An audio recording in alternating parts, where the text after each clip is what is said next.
for the second segment of Black is Beautiful.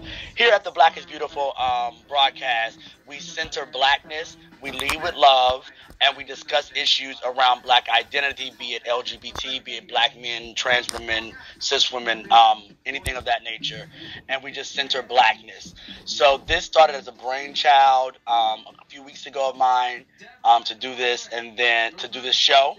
And then within the last couple of weeks, there's been a lot of conversation within the ballroom scene. For those of you that are watching that may not know, I am the up-and-coming icon or legend or bitch, just a bitch who walks and wins for almost 20 years, Gunner Tishi, co-founder of the new house of Tishi, entering into its fourth year. I have been the father of the iconic pioneering house of Escada.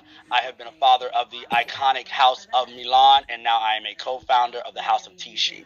I came into ballroom scene from the southern scene through Atlanta under the original house of the southern ballroom scene to really get ballroom on the map. So just to update you guys, in the last few weeks, a week or so, icon Milan Christopher and icon R.R. Chanel announced that they will be having an icon ball next year. And in doing so, they announced that they would be deeming ballroom's first realness with a twist icon. So what is that, you may be asking? So when we say realness with a twist icon, we are not saying that they're getting deemed for their category of realness with a twist. You are deemed legendary for realness with a twist, but we will be deeming, what they're saying is that we will be deeming our first legend for realness with a twist as an icon for ballroom totality. So when Milan made this post, it did like it always does when we start talking about deeming. It went haywire. Everyone's naming who they should want, who they want to be the next icon or the first icon for this category. Um, on that particular post, I asked at least 5 times for the requirements to be deemed an icon. I never really got those requirements. I never got a straightforward answer. What I got was a bunch of resume posturing and saying, well, this person did this. And as I said on that post, unless someone's resume is now the bar by which we judge everyone, a resume is not a requirement sheet. The other thing that I noticed while watching that live or watching that post, is that there was a lot of conversation around who was the first, who innovated, who changed the category, X, Y, and Z. Where did it start? Did it start in New York? Did it start in Atlanta? And as I told you, I reign from the Atlanta ballroom scene. I am one of the last of the original and only bloodlines to make it to the level of pioneer and icon that does not have a New York lineage. So I did what any child of history, you're the first twist of tempers. I did what any child of history, someone who's a lover of black, Oh, sorry, guys, I just washed my hair. A lover of black culture, a lover of all things black. If anybody follows me and my platform, you know this has been a mainstay of my conversation for quite some time. Hey son, how you guys doing? Talking about ballroom, talking about black lives, talking about liberation of black bodies, and talking about the recording of our history. For me, tonight is going to be a showcase of history. For me, the people that were named on the post, that are on my flyer, and including Ken, to me are icons. The fact that, for me, that we're even discussing these names, and some of these names haven't even shown their face at a ball in 10 years, that's iconic shit. The fact that Whitney is no longer alive, but we will still talk about her music, that's iconic shit. When someone's not doing that thing anymore, but we're still talking about it years and years later, to me, that's iconic shit. As I said, it'll be 20 years for me in ballroom, October of 2022. So yes, I've been here quite some time. I've seen some of these men's history for myself firsthand. I've heard firsthand stories, but I wanted to provide a once-in-a-lifetime momentous occasion where these men, these originators of the category, could come and speak on it. So in doing my research, of course, I called the reigning queen mother herself, the one with the spicy mouth, the one that doesn't mind getting up in the faces of her brothers at balls and challenging them, the iconic pioneering Sebastian Escada. So, we're just going to give a little brief intro for her before we bring her up so she can provide the history of the category, and then we'll switch over to the fellas. One of the first balls she walked was Whitney Mugler's ball in D.C. She walked head to toe overness in Dolce & Gabbana. She went to the Ballroom even before the House of Escada was founded. And she is one of Atlanta's very own that was judging balls in New York. She was. You're not going to be ready for any reads. That's not what we're doing here, Miko. So if that's what you're doing here, I do have my son in the comments. For anyone that thinks that they're going to start reading and start bringing that energy to this platform, you will get the boot. I don't care who you are. This is my show. You're not coming over here with that nasty ass. We're not doing that over here. Yeah, so we're just not. I'm not even going to waste any time on that. We're not doing that here. He walked alongside other New York greats at the Ballroom. He was one of the first and only judges to judge from Atlanta in New York on a consistent basis. So when we talk about New York history, when the girls from New York want to say, we did this, there was Atlanta girls in the midst watching. What year was this? This was probably 1994, 95.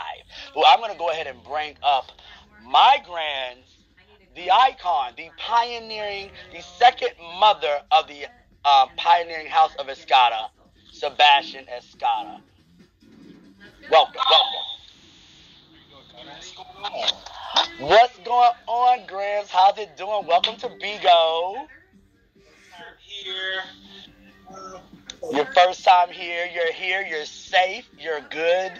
You're not bruised or beaten or anything like that. People may be wondering what I'm alluding to. My grands just got into a somewhat of an altercation at a ball just a few weeks ago. And so it seems that this cunt in box one keeps popping up every time I try to stop talking about her and stop including her in my conversations. This bitch finds a way back into the fold to be relevant again. So, go ahead, introduce yourself. Tell us a little bit about yourself.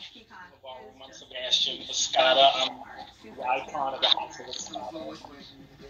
I'm a Hall of Famer from the Dorian Corey Awards and for the Atlanta Ballroom scene. I'm an original member of the House of Evangelista when we first started. I did not go to Morehouse, but I was selected as an official member of the House of Evangelista. When the House of Escada first started, we all came together to figure out what we were going to do with Ballroom and take it to a... You need to stop moving, Grants, because if you're moving, your sound is going in and out.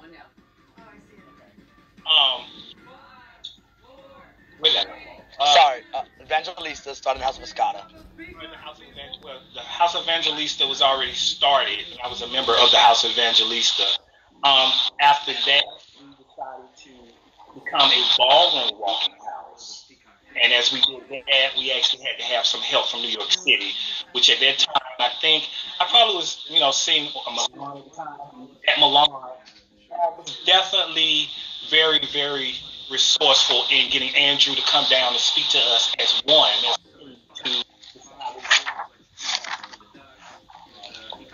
So let me interrupt you right there. So I was doing a little research and I was reaching out to people that were around at that time.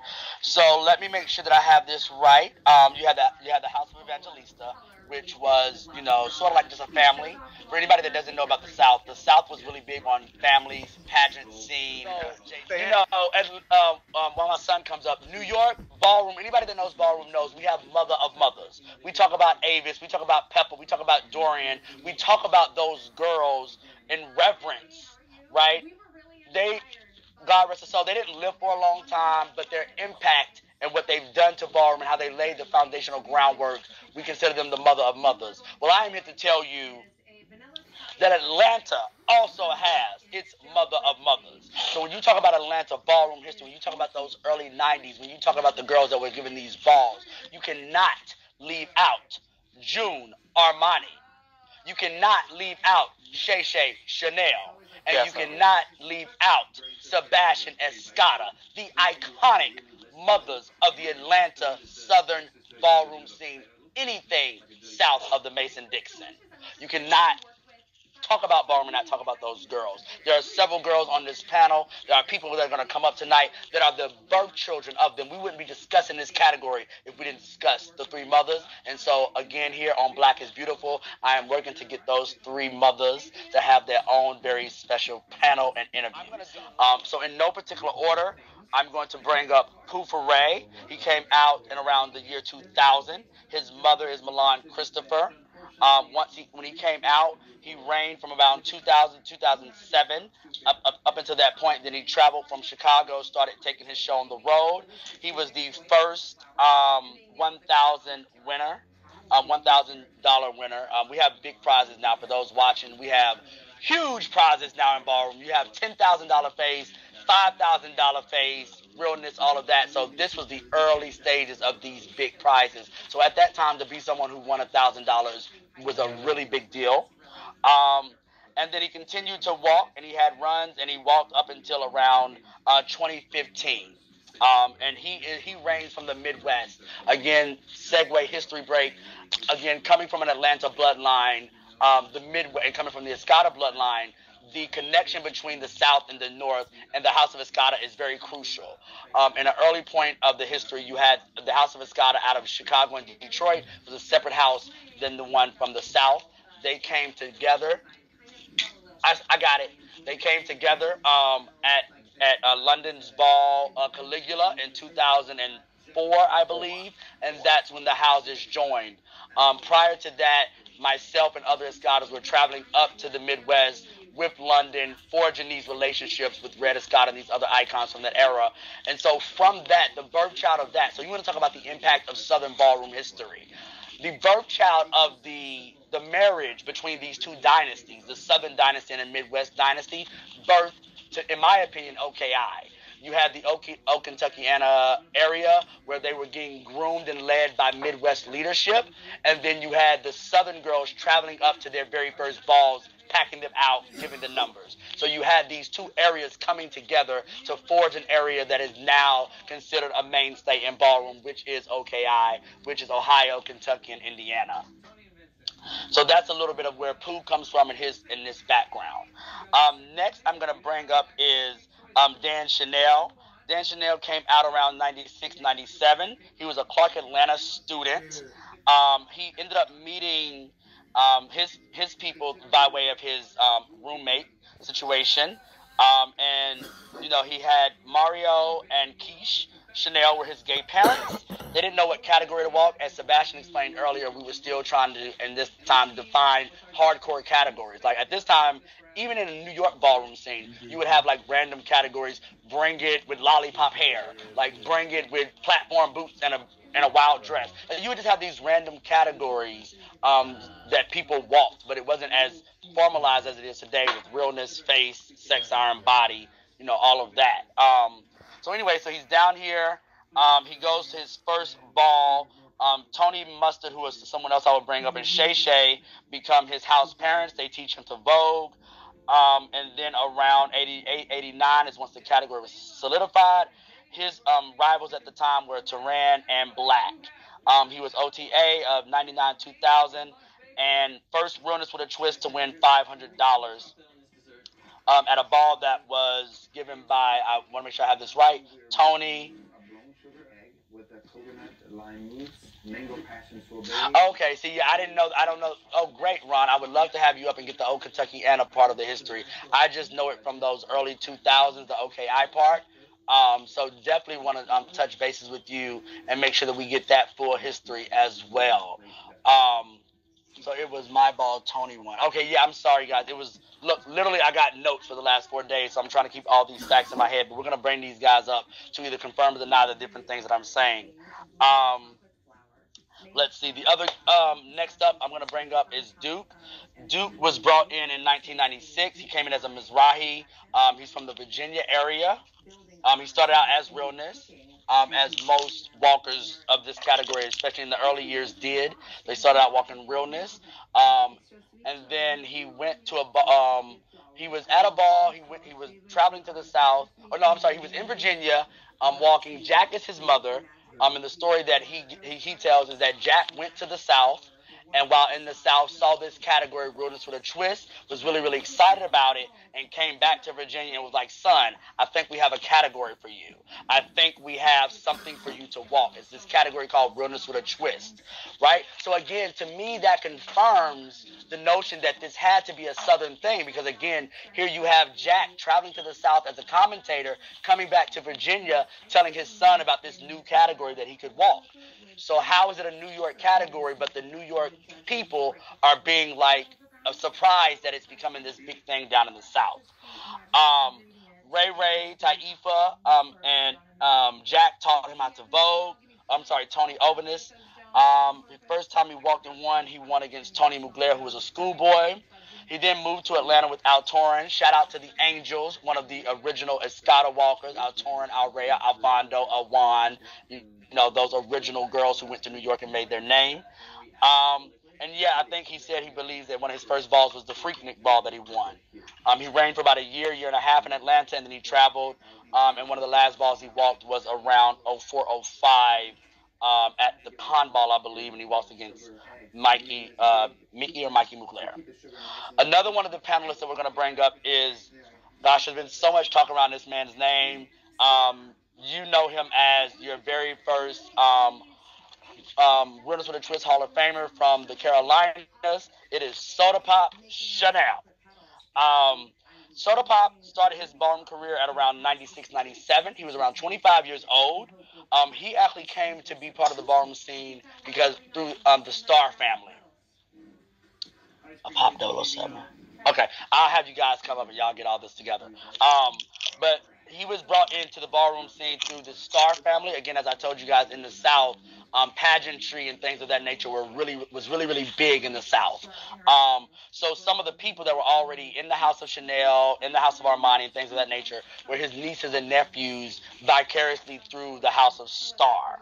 I mean, the Star family. He then comes. He's around them. He goes to a Chanel. I'm sorry, a Armani. A Star family cookout. There they have this mini ball, and while they're having the mini ball at the cookout, that's when Armani's there and he sees him and they're voguing and doing all this kind of la di da thing. Again, he's the first to get an of the year in the Carolinas. He says that one of the first people that he remembers seeing was Black, Big Ben, and Tony and Duke. He was. Oh la la.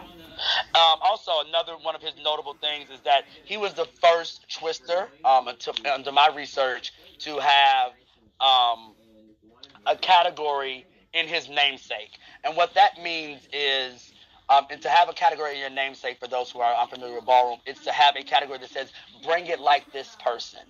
In order to have a category where it says, bring it like this person, you have to solidify your style of bringing it for whatever the category is. If it's a fashion category, that means there's a certain aesthetic that you always bring when you walk fashion categories.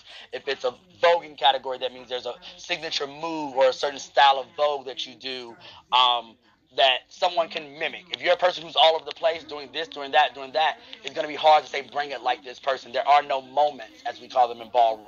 We talk about ballroom, we talk about moments, we talk about those defining nights where the category is catapulted to, another level. It may even catapult the ballroom scene itself, as this category has done. So yes, he walked the first Bring It Like for him was the Escada Ball in Chicago. He is, as I said earlier, he is also a Hall of Famer. Next, sorry guys. Oh gosh, this guy again, another person who goes without saying. Tony Mustard Chanel. Of the Tony Mustard Experience. Here on this channel, we like to promote black businesses and things of that nature. So check him out for the Tony Mustard Experience in Atlanta. His first ball was the Escada Ball. He was taken to the ball by Shay Shay, again, one of the mothers of mothers. And Shay Shay, just to give a little bit of history there, Shay Shay was asked to be mothered by Makuta Chanel. So again, as these houses are forming, this is why it's so important to listen to the details. As these houses are forming and these what we now consider to be chapters are building out, these these young these young creatives are being guided and molded by by New York history. They're not down here making up things on a whim. They're not doing their own kind of shit. They are literally learning how to do this from the New York main stage. Okay? Um, of course, he wanted to walk Butch Queen up in pumps for Grand. Well, he walked Butch Queen up in pumps for Grand March. Shay Shay was devastated by this. She only wanted him to walk Realness. But the rest is history. I think he says his first major ball was a Diamante ball. At the time, Realness with a twist wasn't an official category. You still had to walk Realness and then walk maybe Vogue or something like that. Something else, a good gem of that history. He actually lost the Virgin Vogue category to the pioneer, third mother of the house, runway extraordinaire, Kiera Escada. Let me see. Sebastian, you fell down. Okay. Yeah, so we can keep going forever and ever. And then last but not least, as I said, for me, this is not given in any order. We're not here to debate who they are, why they're here. We know why the fuck they're here. We wouldn't be discussing this category 25 years if these men were not here. And the last but definitely not least is Black Milan, who is one of the girl. When I FYI, when I say girls, respect these men. They are men. They are gentlemen. I'm the doll. I get a little leeway. But no, do not refer to these men as girls. They may do it, but don't do it. He first joined the House of Milan in 1994. He was walking Foot and Eye labels, hot footwear category, sneaker category. Realness was actually his first category. And he's the first legendary twister deemed the ballroom. One of his first major balls was coming down to Atlanta, walking the Escada ball. We believe it was Sebastian's ball in 1997. Again, at that time, you had the Escadas and the Armanis and the Chanels. A lot of people were throwing mini balls, and then the Escadas were throwing house balls. So there is some ambiguity around when someone says it's an Escada ball. Was it an individual's ball versus a house ball? And none other than the pioneer icon, the dark and lovely bevel beauty herself, Danielle Revlon, is Black Milan's mother, and he moved to Atlanta in 1998. So before I bring these gentlemen up, I just want to say to them, thank you. This has been a painstaking process to do this. It was actually kind of the birth child of myself and Soda Pop while having a conversation when everything was, all this was coming up. I said, this history needs to be told. We need to make sure that this is in a recorded format. So if you are someone that knows how to record videos, if you are down in the comments, please, if you record this live and send it to me, we can talk about compensation or whatever we need to do, but I need this. Judge Judy, bitch, you can leave. Okay? Don't do it yet, Stewie, but you can leave. This is my show. If you don't want to be here for it, you can leave. In fact, hit the buzzer. Go. We'll just do that. We'll just take care of that. So yeah, without further ado, I want to bring these gentlemen up, and in no special order, here we go. I'm gonna put Tony there. Welcome, Tony. Welcome, Black. Welcome, Danny. Welcome, Duke. Can you hear me? We can hear y'all. Hold on. Do I got an echo? Is this Pooh? Who is this? Oh no, baby. Drop back down, number 5. I don't want to have to kick you. Please drop down. No! That? You're gonna get a few seconds, and then we're gonna do it this way. How do I click on? Okay, there we go. Thank you. Cause she had bust through like bust through Pam, bitch. Why she had bust through like bust through Pam, bitch? I don't know, bitch. But if y'all are in the comments and stuff, can you please, Pooh, where is Pooh and where is Soda? Okay, so can we please? Oh wait, I got some more people in the queue. Never been done before. This has never been done in the history of ballroom to see these originals all in one place, ready to give you motherfucking history. So, I'm sorry, I'm like fangirling over here. I got different connections with. I got different connections with different one of you for different reasons. Some of you guys I just had my first official conversations with, but again, I have studied you guys' history. I've watched you guys. I've been in the same house as some of you guys at one point or another. Like, we've hung out, all this shit. Yes, Frankie, they look fucking amazing. Okay, I want y'all to know that I'm probably the youngest queen on this panel. I may not be the best looking, but I'm definitely the youngest. I'm gonna give you a round. That's fine. That's fine. Probably the oldest. Okay. Definitely the oldest. Okay, so this is what we're gonna do. Again, want to let everybody know in the comments. Don't get too motherfucking cocky in these comments. Don't start no mess or no drama in these comments because myself or my son will kick you the fuck out. That's not what we're doing here. We're not here to start no shit. Like I said, to me, Dan, I need a cake.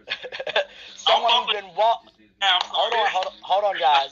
As someone who's been walking and winning balls for 16 years, who's watched all of this, I want to say to me, these guys, and again, Ken, who's another one who was named around this this iconic status. To me, you guys are icons in your own right. You wouldn't have the category here 25 years without you guys. We wouldn't have what Ken and other walkers are doing on the floor without you guys. So I just want to say again, thank you guys for coming up. If we want to go in order, you guys can see the numbers in the top of your boxes. We can go around if y'all want to rebuttal anything I said, add to it, or X, Y, and Z. No, we had some. The intros were pretty detailed. Yeah. I'm Tony Mustard. I'm Black. I'm just gonna fangirl right down here. All right, so again, so the intros are fine. So let's dip right into it. So from everything that I've seen, it's around between 94 to 97 ish is when all of this, these boys that just give you bitch, they might beat you up on the street and they might beat you up after they wear a tutu and tie their shirt in a knot, bitch. They are like, they giving you in the corner with their blunts and their cocktails and shit, being the boys, bitch, and then that motherfucking beat drop and it's so how did this happen? How did y'all, these niggas on this motherfucking panel, decide, bitch, no more? We're not doing this shit for y'all no more. I'm not wearing my hat down over my eyebrows no more. I'm not wearing these baggy clothes. Bitch, I came to be cunt like the rest of these bitches in Ballroom. I never arched my eyebrows, so I never had that problem. I never arched my eyebrows. Arch is natural. But no, for me, like, I remember, like, going to the first Chanel meeting at Makuta's house with Shay Shay, who had just became the mother, and we used to watch. Makuta used to put on like ball tapes from New York and watch tapes of like everything like face, like performance or whatever. And me, Milan, and Kevin Ebony stood out to me. Their performance stood out to me the most. And I connected with it, and I wanted to do that. Like Shay Shay was like, "No, you're not doing that. You're not voguing. You're not being gay like that. Like you're not doing that." And Makuta was on the other side, like, "Shay Shay, let them vogue. Let them have fun." So that's how it kind of came for me. Like I always wanted to vogue. So even when I was walking realness, like on the side, like I was slick, like voguing in the house, like trying to get myself together. Because at some point, I knew for me it was going to turn into a vogue situation. Okay. Me coming from New York, realness boys really didn't vogue. And me and Eugene Milan, like we was like this. So I would be at his house, and I would be voguing. But they didn't have realness with a twist in New York comments. So when I came to Atlanta... Hold on, wait. Say that again. He just said something. Can we repeat that, box number 2? With me being from New York, they didn't have realness with a twist because realness boys didn't vogue unless you was behind closed doors. Exactly. When I came to Atlanta to visit, they had that category, and the first 2 people I seen walking Where it was voguing involved was Tony Mustard and God Bless the Dead, Ben Supreme, and it was Duke. Yeah. And from there, I wanted to do it. And with it being down here and it was popular, you can vogue and still be a boy and still get the date. And they still gonna let you. Yeah. They still going what? They gonna let you what? They wanted it more. Yeah, that was very important. That was a very important thing, cause Okay. That really turned them on. Like, yo, like you can stand there like that and you can get up there and be like that. Yeah. Yeah, you can still. So let me give a little reference and history of what's going on in black gay life around the country at this time. You have literally this separation of like the club kids and that kind of boat and that kind of house music versus like, you know, the DL boys, the boys that was, you know, the Chatline boys, the boys that met in the dark and that kind of thing. And then in Atlanta, you now have the emergence of like I said, the Marquette crews and now the track crews coming together and it's giving, oh bitch, we can be fab, we making our money, you know, we making our money in Atlanta at that time. In the South, the girls was traveling all over the country making their money, okay? And so you had these group of friends that really like started to change the idea, at least for the South, of what a butch queen was. Because you got to think up until this point, you had like the school nerd boys or your church queens or like just the you didn't really have this concept of the butch queen just being out and being gay, but being masculine, but being all these different things. So, bitch, you got mail? Who got AOL? See, I knew it was gonna be a problem when I brought one of you. Oh, which one of y'all on here on dial-up? Which one of you bitches is on this internet, on Fantasia's internet with dial-up? Sebastian. You got mail? One of you bitches done came up here and motherfucking with some dial-up. So again, for everyone listening, you have guys like this. If you see them walking down the street, bitch, you clutch your coins in your purse, but they going into this underground nightlife and giving you nasty ass crashes in hands. So that's what we have. Go ahead, Danny, box 3. For me, it was when I came to Atlanta, because you know I was straight when I first came. That's what I was telling Tony in the first week. You know, I was straight. I was straight. Whoa. This is why I break down my weed. And Mario kept on saying like, girl, shit. And then next thing you know, I was in the club. Remember? And I was and then next thing you know, I just felt free because back at home, I had to be so in like, oh, I'm not being so it was my first time being out, and I think I swirled these streamers for like 10 minutes, drunker than a bitch that night. And that's when I went to the hospital the next day, and that's when it was like, oh yeah, you walked this with. But it was another category where that's a whole other situation. But yeah. Oh no, let's go. The whole other category was that butch queen with a bod like a film queen. You had big ass and thighs. You was Storming Ben with that lower body. No. Don't do it, all right, come on, Duke. Well, we can have cups. We just can't have nothing on them. Yeah, you can have a cup, long as it doesn't show the liquor. You can dip out of the screen if you need to you know, to smoke. But let me make sure to all 453 of you, I do not push drugs on anyone. I am not a drug pusher of Ballroom. I don't want any neophytes doing drugs. So if you see me doing drugs, it's because I'm an addict. It's not what I want you to do. Pay attention to the Dare Bear and say no to drugs. Oh. That was subliminal. Oh, it was definitely subliminal. I'm sure she's watching, or her kids are watching. I'm sure she'll catch it. Go ahead, Duke.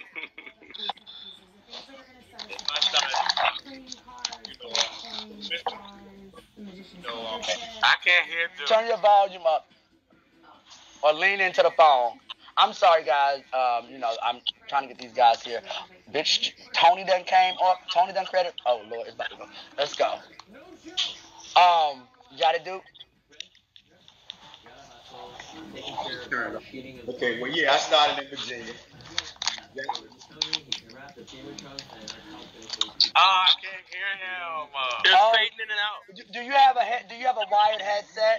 I do. The charge is dead. Oh shit. Okay. We so old school. How about this? Okay, so everyone knows how Duke looks. Duke, we're gonna allow you to bring the phone up to your mouth, to the mouthpiece. We won't be able to see you, but we'll at least be able to hear you while you at least give your introduction. All right, can you hear me? Yes. All right, yeah. So yeah, I'm from VA. So I was a Mizrahi. That was my mother.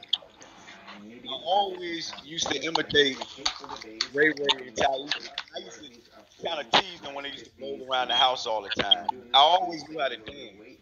And like I said, Jack went to a ball in that. Then he came back and he was like, "Look, they got a category." Well, he was like, "Is this surprise category we got?" And he was like, "I think you would do good at it." And so they all chipped in and taught me how to bowl. Jack, Saquon, all of them how to bowl.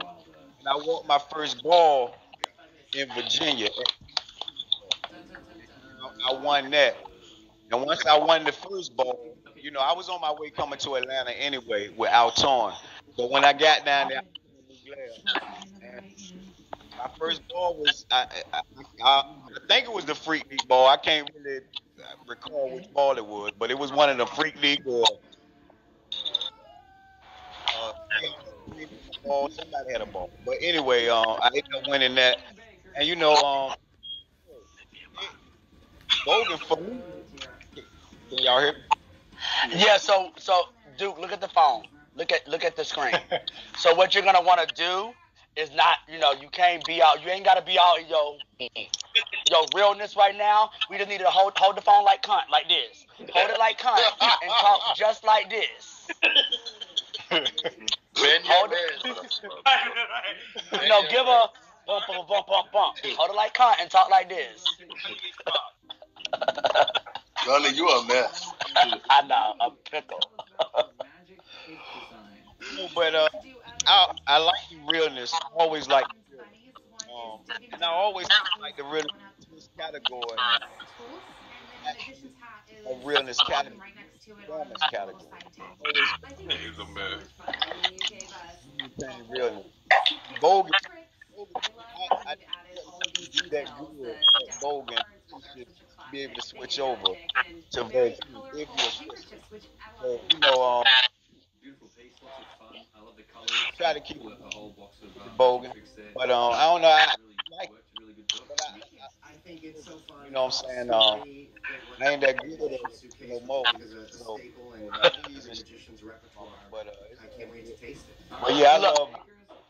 Duke, we're gonna pray for your mic situation. I'm not gonna kick you, Bone Crusher. Everyone, people's roommates are showing up and stuff. Like the people are here to Stop get the it. comments. We are here. The people are here. I'm not gonna kick you, Bone Crusher. You are a big old millionaire, bitch. Y'all talking about rich? This motherfucker down here in the comments. not Bone the Crusher is a big old millionaire. Okay. That's what we trying to. You see this room up here, 2.5 million. We trying to get me to a $5 million room.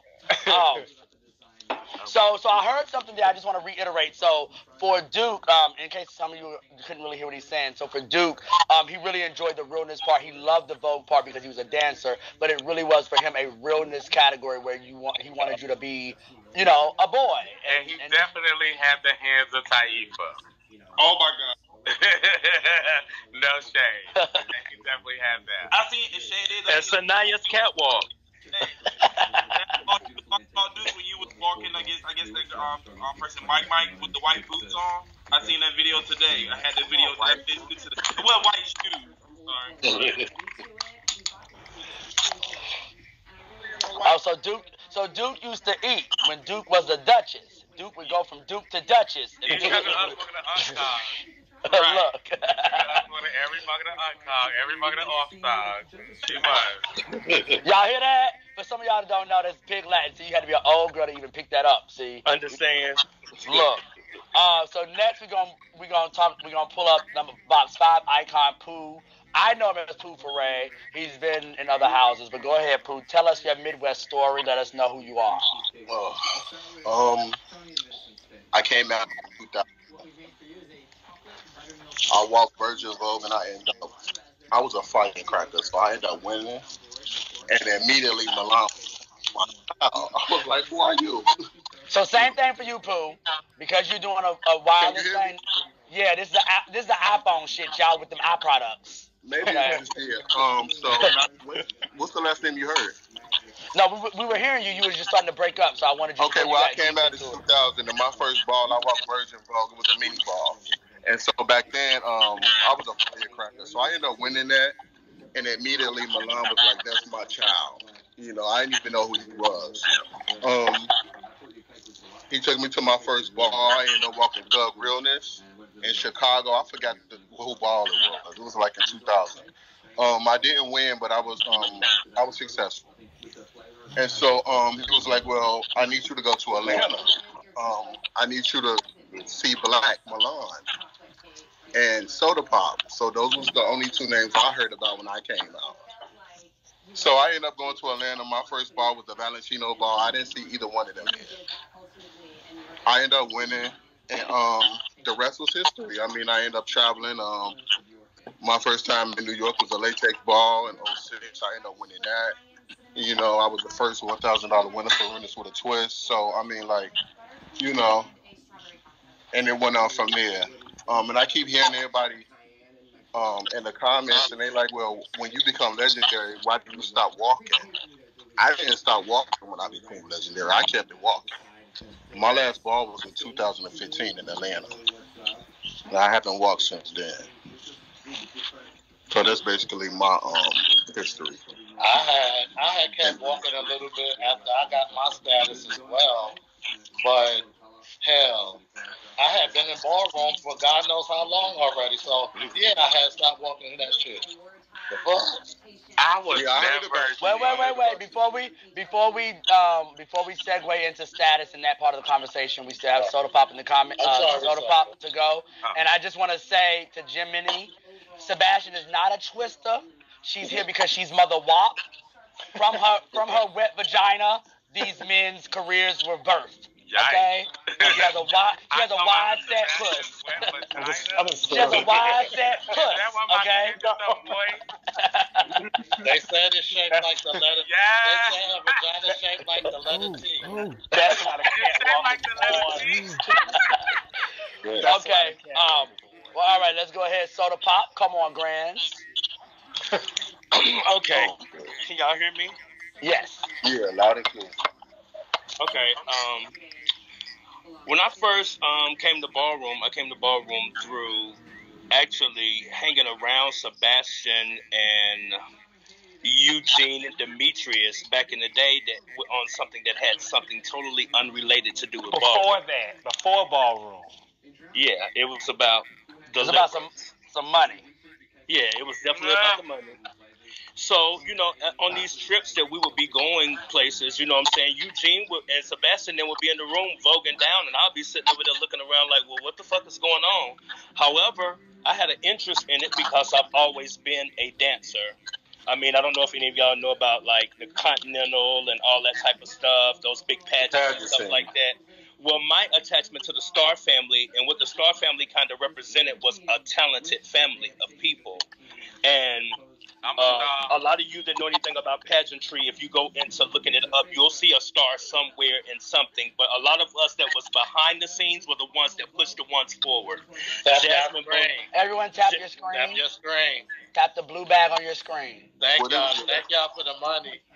Okay. Thank you, Icon, for the bag. Thank you, Icon. So, at this time, while I was doing all this stuff, you know, dancing on continental stages and stuff like that, I'd already been inspired by dancing. Coming up, I've always been in dance competitions and stuff. That's just kind of like always been my zhuzh. However, after that, I started, like I said, hanging around Sebastian them. And after that, you know, I started getting introduced to Ballroom. Like he brought up earlier, the Marquette was kind of like the club that most of the hood people hung at. And that's kind of where you would see me at on a Saturday night. I wasn't even thinking about going to tracks, but eventually we started because of my affiliation with Sebastian, and then the younger people in the Star family became members of Ballroom, like Tony Mustard and Dan and all of them, and Mario and all of them. They became members of Ballroom, and it kind of like intrigued us. So like when he was speaking about the family reunion the Star family had at the park, And my first introduction to actually participating in anything ballroom was at that family reunion. And after then, Peter Armani, who was living in the same apartment complex at that time. However, at the time, I guess it would have probably been the most common idea that if we would have joined ballroom, we'd have automatically joined with the star fam, with everybody that was stars, and that was the pretty much Shay Shay and all of them. They were already, but I'm gonna say that our age difference was such a big gap that we wasn't that close to them in that aspect. You know what I'm saying? We acknowledged each other, we saw each other on a day to day, but we wasn't that close. So I think that would probably be the reason why at the time Peter coming to me saying something about it was an idea that just kind of made more sense. Well, anyway, we got involved in ballroom. Right after I got involved in ballroom, I moved to North Carolina. But my first ball, I was still living in Atlanta, and the first people that I knew and walked realness with a twist would have been Black, because Black was the first person that I met when I was going on my trips to New York City. Sometimes back in the day with Eugene, I will never forget the day that I met Black. We was on the street in the village. Yeah, and Eugene was telling me, "Oh, this is Black, and you know that category that I was telling you about that you should do. He does that. You know what I'm saying? You know, he votes too." And I was like, "Oh, okay." You know, so at this time, I'm assuming that he had already came to Atlanta and walked the ball or something, and just hadn't moved down there at that time because it was already known that he walks this category. Well, then when I got to went to a ball, I noticed that Tony was walking that category, and you know what I'm saying? And I knew about Big Ben them because I'd seen the videos, the VCR tapes before, because people started showing me what I was about to get involved in. So I'd seen Ben and Tony battle, and I do remember at one time there was this dude in Atlanta named Trey Ebony that he kind of walked realness with a twist for a Trey minute. was definitely in the building. Yes, I remember Trey. So Trey kind of like Trey started as a Missoni. He did. Right. So y'all know it better than me. But my whole thing is to say this. The people that were influential in making me make it something that I could get with would have been Black and Tony, because, and I'm gonna say Dan too, because he was kind of out there with them before I even came on the scene, because I could see some of what I classified myself as a black gay man. I could see that in them. It's not like, you know what I'm saying. However, you know what I'm saying, y'all probably think it's a little different after y'all seen me twist, but no, back then I came up in the era of the real idea of a person being a butch queen. You know what I'm saying? Like, before me, everybody was trying to be cunt. Before my generation of coming up in the gay scene, everybody was really trying to be cunt. So I'm going to just say that was something that drew me into the category. Now, once I started walking the category, very shortly after then, I was made the mother of the House of Armani, which was a house that was already it was already a legendary house when I came in. It was, it was a lot of old heads. We were the new kids that came in and brought life to the house, and that would have been me and my daughter Vandala, and Father Terrence Blahnik and Tick Tick, Calvin, God bless the dead, Calvin. It was a lot of people that, you know what I'm saying, that Day Day and Chicken from North Carolina, Chicken Ebony. All of these people were my kids. I brought them to the ballroom scene. Most of the people that I brought after I moved to the Carolinas and came back to the Carolinas, I was bringing people to Atlanta to the balls. And it was always new people. It wasn't like I was bringing people from other people's houses, which a lot of people were doing that. But, with some houses that wasn't. And I patterned my house of what I knew after my cousins, which would have been the Chanels. So everything that they kind of had, we tried to kind of gear to have that same type of thing. Now, how the competition and the camaraderie of me and Black and Tony and them to happen, that was just organic. I don't think it was nothing that we just I wasn't at them when I came in. I actually idolized them. But, our drag spaces, we kind of put them, it was just kind of a thing because we kind of, at the end of the day, we kind of all had the same background because we came from the same family. So a lot of the influences that was running through both houses was running through the bloodline of star influence. So then, as Twist came on, let me go ahead and get into that.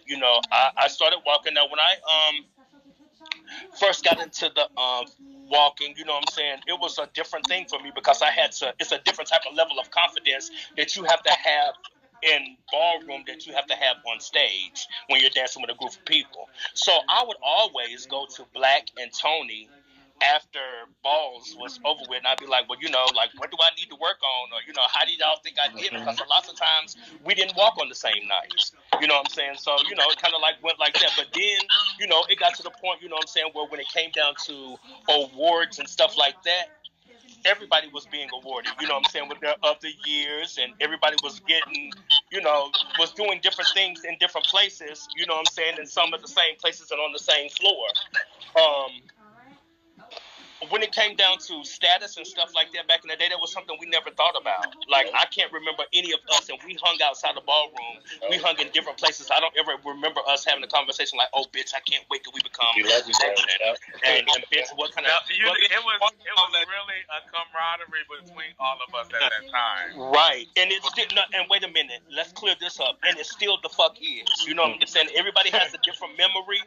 And everybody has, you know what I'm saying, bitch, I'm 49 years old, you know what I'm saying, and if I'm remembering something wrong, I'm remembering something wrong, but I'm going to say this.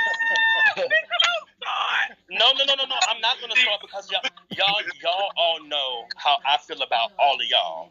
Fuck all that other shit and these knives and daggers this bitches is trying to throw, you know what I'm saying, and even some of the bitches that's trying to throw them and doing all these text messages and stuff in the midst of the things, even in the midst of that, you know what I'm saying? We all know each other and we already have a relationship.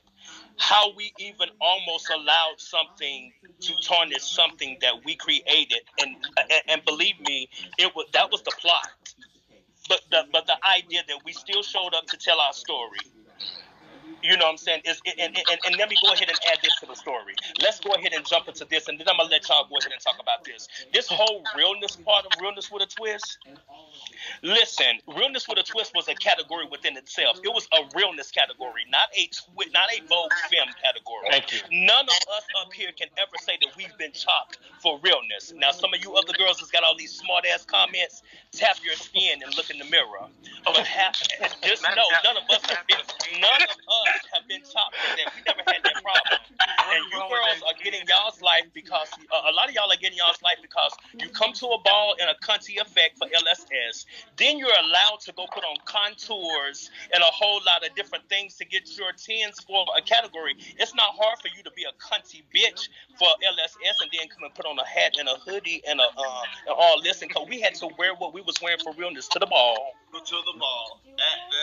To the ball. We voted in half the time. We voted the fuck we had on as well. One second before we continue, before we go into questions and things of that nature. I'm getting warnings that the room is on high alert. I didn't see anything, but just if you do drink or smoke, just make sure you're off camera when you do it. Or, I don't know if you guys have figured it out. If you click on your profile, you can do a thing that we call cam down. Oh, I don't know. So when you click on your, hold on, I forget how to explain. No, I'm sorry, it's not a cam down. If you look down at the bottom, at the bottom of your screen to the bottom left, there are 3 dots and 3 lines. Right. You will see something that looks like a camera or something there. You should. Mustard, you just did it a second ago. Shit, it's different when you're a host. Oh, they saw the blunt behind the paper. See what Mustard just did? That's what we call a cam down.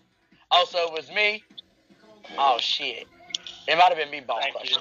So I'll make sure I lean out. But yeah, so you can, exactly, Danny. So yeah, hold on. First of all, watch your mouth, old woman. Just because you sit up here with a bunch of men who either you birthed or you have walked in you right now, don't mean you can sit up here and talk to me like I ain't shit.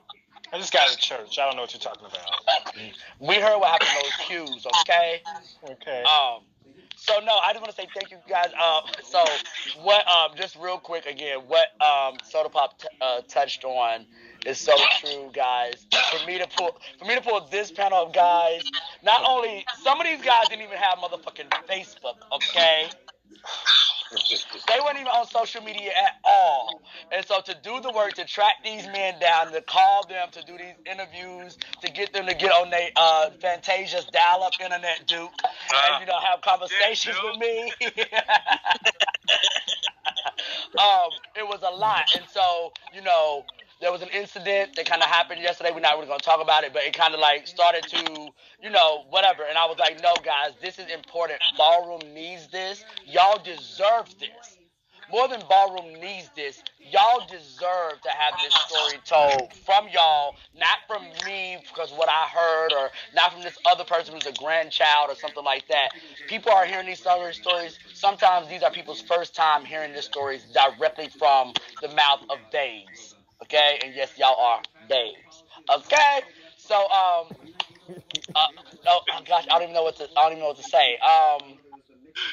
So let's do this. Let's go around the room and talk about, for you, what was in your memory, like what is the battle for you? Number, hold on, let's do this. I want to do this. What was something outside of your category, something in Ballroom that said, bitch, I have to be here? What was it that you saw, what category, what performer, what face, whatever, that made you say, yeah, this is some dope shit and I got to spend some years here, number one.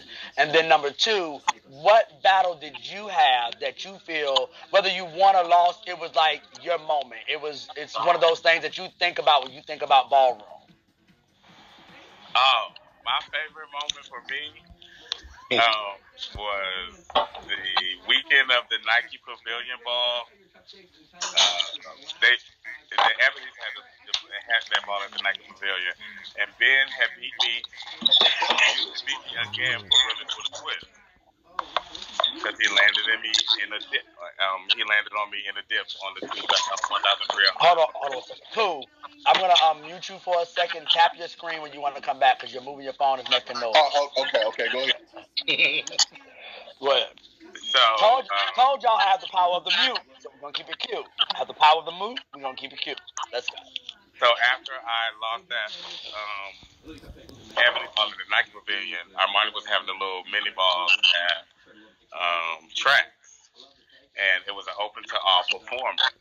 And I had the pleasure that night of beating the then legend Eugene Milan, who was at that time the end all be all for both film or country or what it meant to be a boy but act like a piece of fish.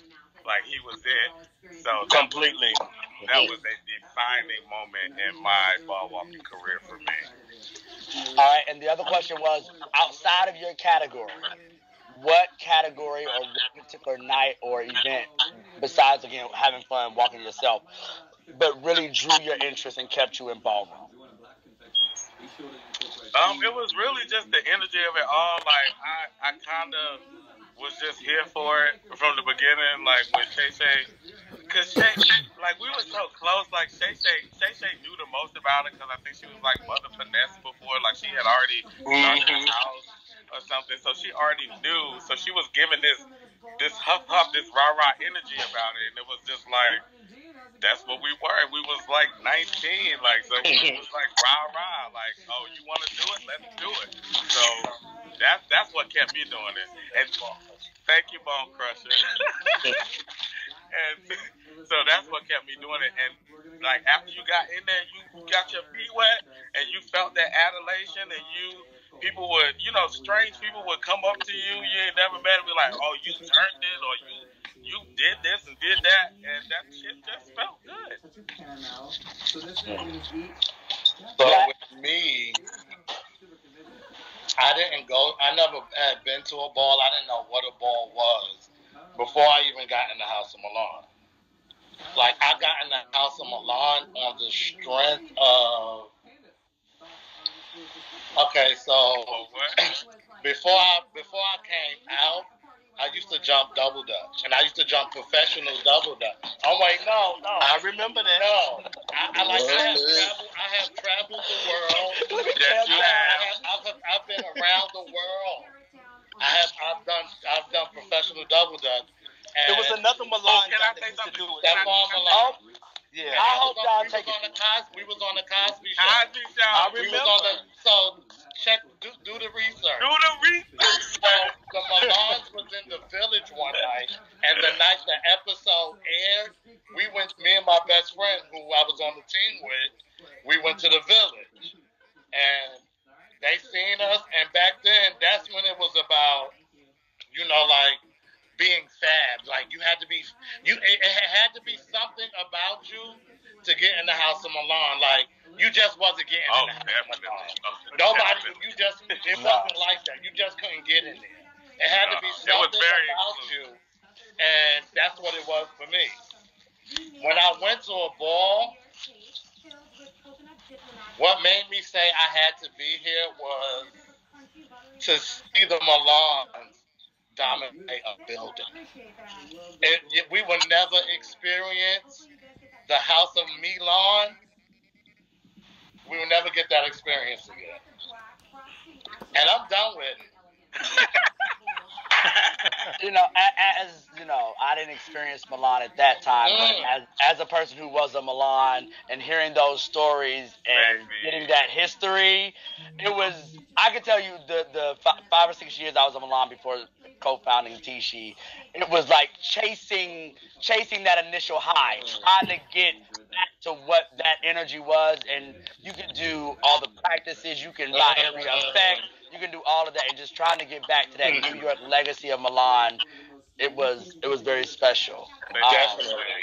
And I'm glad that I got a chance to be a part of that era. I'm glad I got that.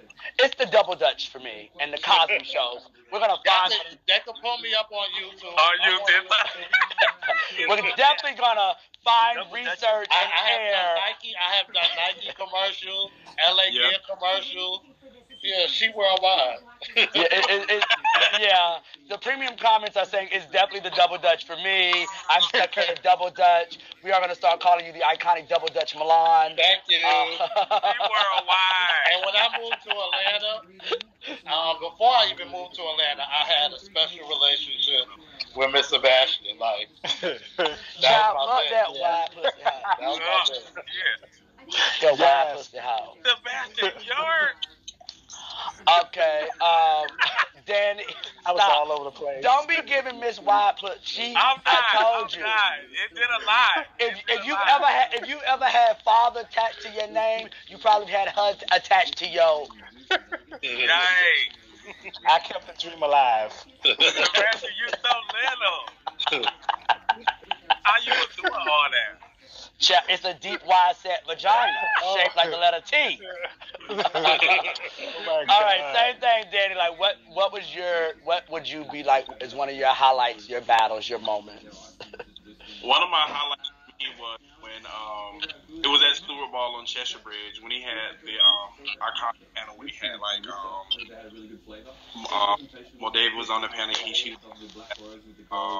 was just a bunch of icons on the panel, and I ended up winning the category. But it was iconic to me because, fortunately, I was trying to beat this one particular person for a long time. He had beat me like 3 times in a row, and I was wanting to beat him. So after beating like a couple, who was the person?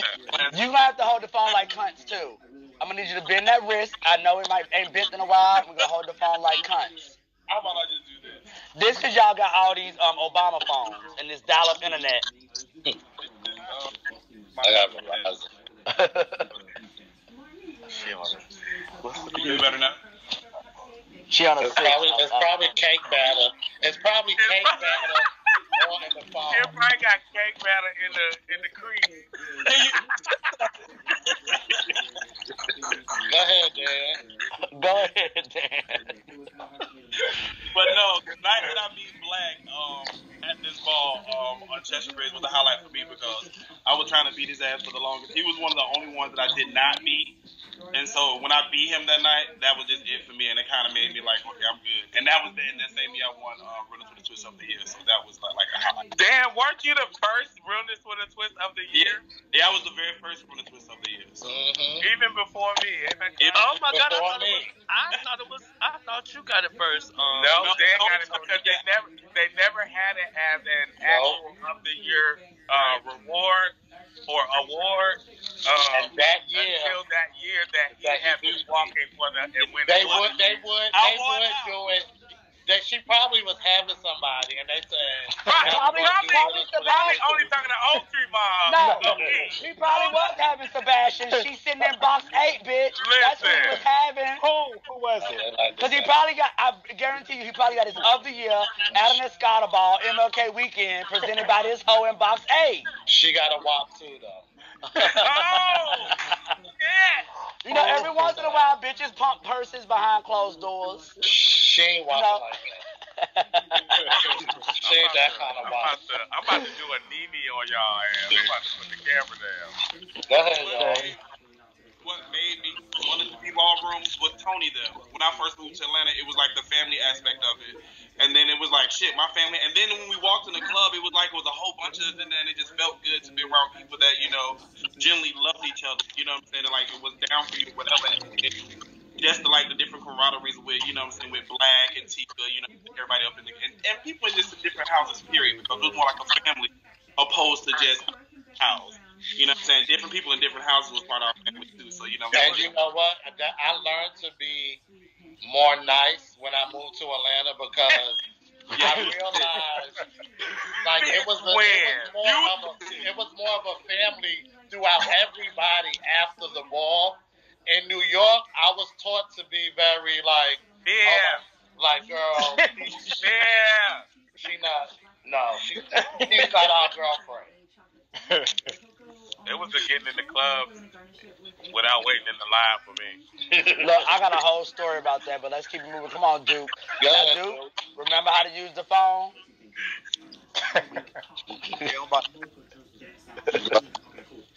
Pull it together, Duke. Duke, we even seen you. We need to see you. How's that phone charging, the headset charging going? Hold on, I gotta get a lighter, y'all. All right, well, while he looks for a lighter, Pooh, can you give us your moment, your defining twist moment? Winning that $1,000. Okay, so I got to do the phone got to be for part 2. I got to bend my wrist for this part, correct? Yes. Okay, I got you. Okay, yeah, for the 1,000 because at that moment I wanted to battle everybody that said they was coming to Chicago to win, and at that time I always wanted the New York people to come. You know, whether I went there or whether they came to me. So it was for me. It was Wani Bisu at the time. That was my moment. Does this become Juan Allure?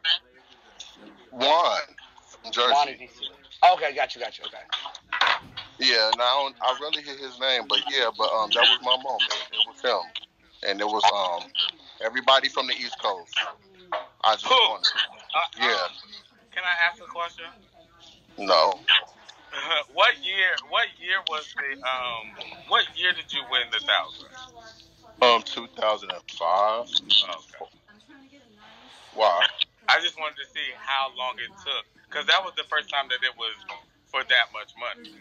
From when it started to how long it took to get to Realness with a Twist for $1,000. When was your first five? The 500 was Dan Ball. I don't know. Dan and Booty Ball. I don't know what year that was. That was in 2000. 2000. It was in 2000 that ball. Memorial Day. So from 2000, it then took another. So this category, so everyone's paying attention to the history and the timeline. We have this category. We have this bubbling effect of this thing called Realness with a Twist taking place around 94, 95, 96 in these early years. From that, it takes another 5 years to get to 500, and then from there another 5 years to get to the 1,000.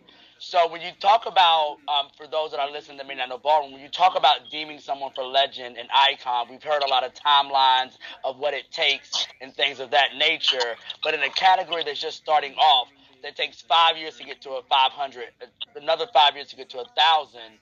This explains why I think as a community need to revisit how we do the honoring and the deeming. But we'll get back to that. And I want to say, in 2007 was the first $5,000 DJ won that. And that was what, 2 years later. And that was 2 years after me. Yeah, a $4,000 lead. I didn't walk that ball. So these are so y'all getting numbers, timelines, as well as dates. Come on, Soda Pop. What was the questions again? What was like for you? Which would be like when you think about Ballroom, you do your memory playback, and you go to Realness with a Twist moment for you, and then if you have one, a moment that's not around y'all's category that made you be like, yes, this is. this community has something. That's why I'm staying. Wait a minute, hold on, Tika. I won 500 as well at the LaBeija Ball the night Mustard. You remember you got into it with Omar? Oh yeah. I won $500 that night. Now, what year that was, I don't know. I didn't mean to bring up that part. Right, I was like, why you say that? But it was that night. I think I battled Dan. Right. I battled Dan that night. Yeah, it was a. Don't we not talk about that battle? It was a set. Black, wait, did you have on the white shirt and you had sheared it? And then I had the IB. The wrinkles, the sparkles. Because I walked that ball. I don't remember that. Go ahead, Tika. The glitter too out. I was like, I'm over her. Yeah, he did a Go ahead, let Tika go. Come on, Tika. Okay, so one of my biggest, I guess you say, battles, I guess would be. Well, they gotta be your biggest. It's just what is your most memorable battle? Oh, one of my most memorable. Well, I got two, and I can't leave one without the other because they were both monumental and memorable. Okay, the one would be for the first $500, where we had to bring it like our favorite film queen. Tony brought it like Sanaya, and it happened to be that the nights that he brought it like Sanaya in the gold catsuit, and I brought it like Ashley. And the funny thing is, we brought it like Sanaya and Ashley in a clip that and we had the same things on that they had on in that clip. So we didn't just bring it, but like the two rival film queens. We brought it about like film queens, and we brought it like had the looks on that they had this nasty battle. And the battle that I'm referencing is when Sanaya had the gold catsuit on and came off the balcony. Well, Tony reinterpreted that coming off of a ladder. I did that because she also, a very long time ago, one of her most iconic moments was when she came off the ladder in the white cat. Yep, in the white cat suit. Yeah. Yeah, So wait a minute. I thought her That's catsuit over and over again. So that night I actually did I gave Sanaya 2 nods. Yeah. Oh, okay. Yeah.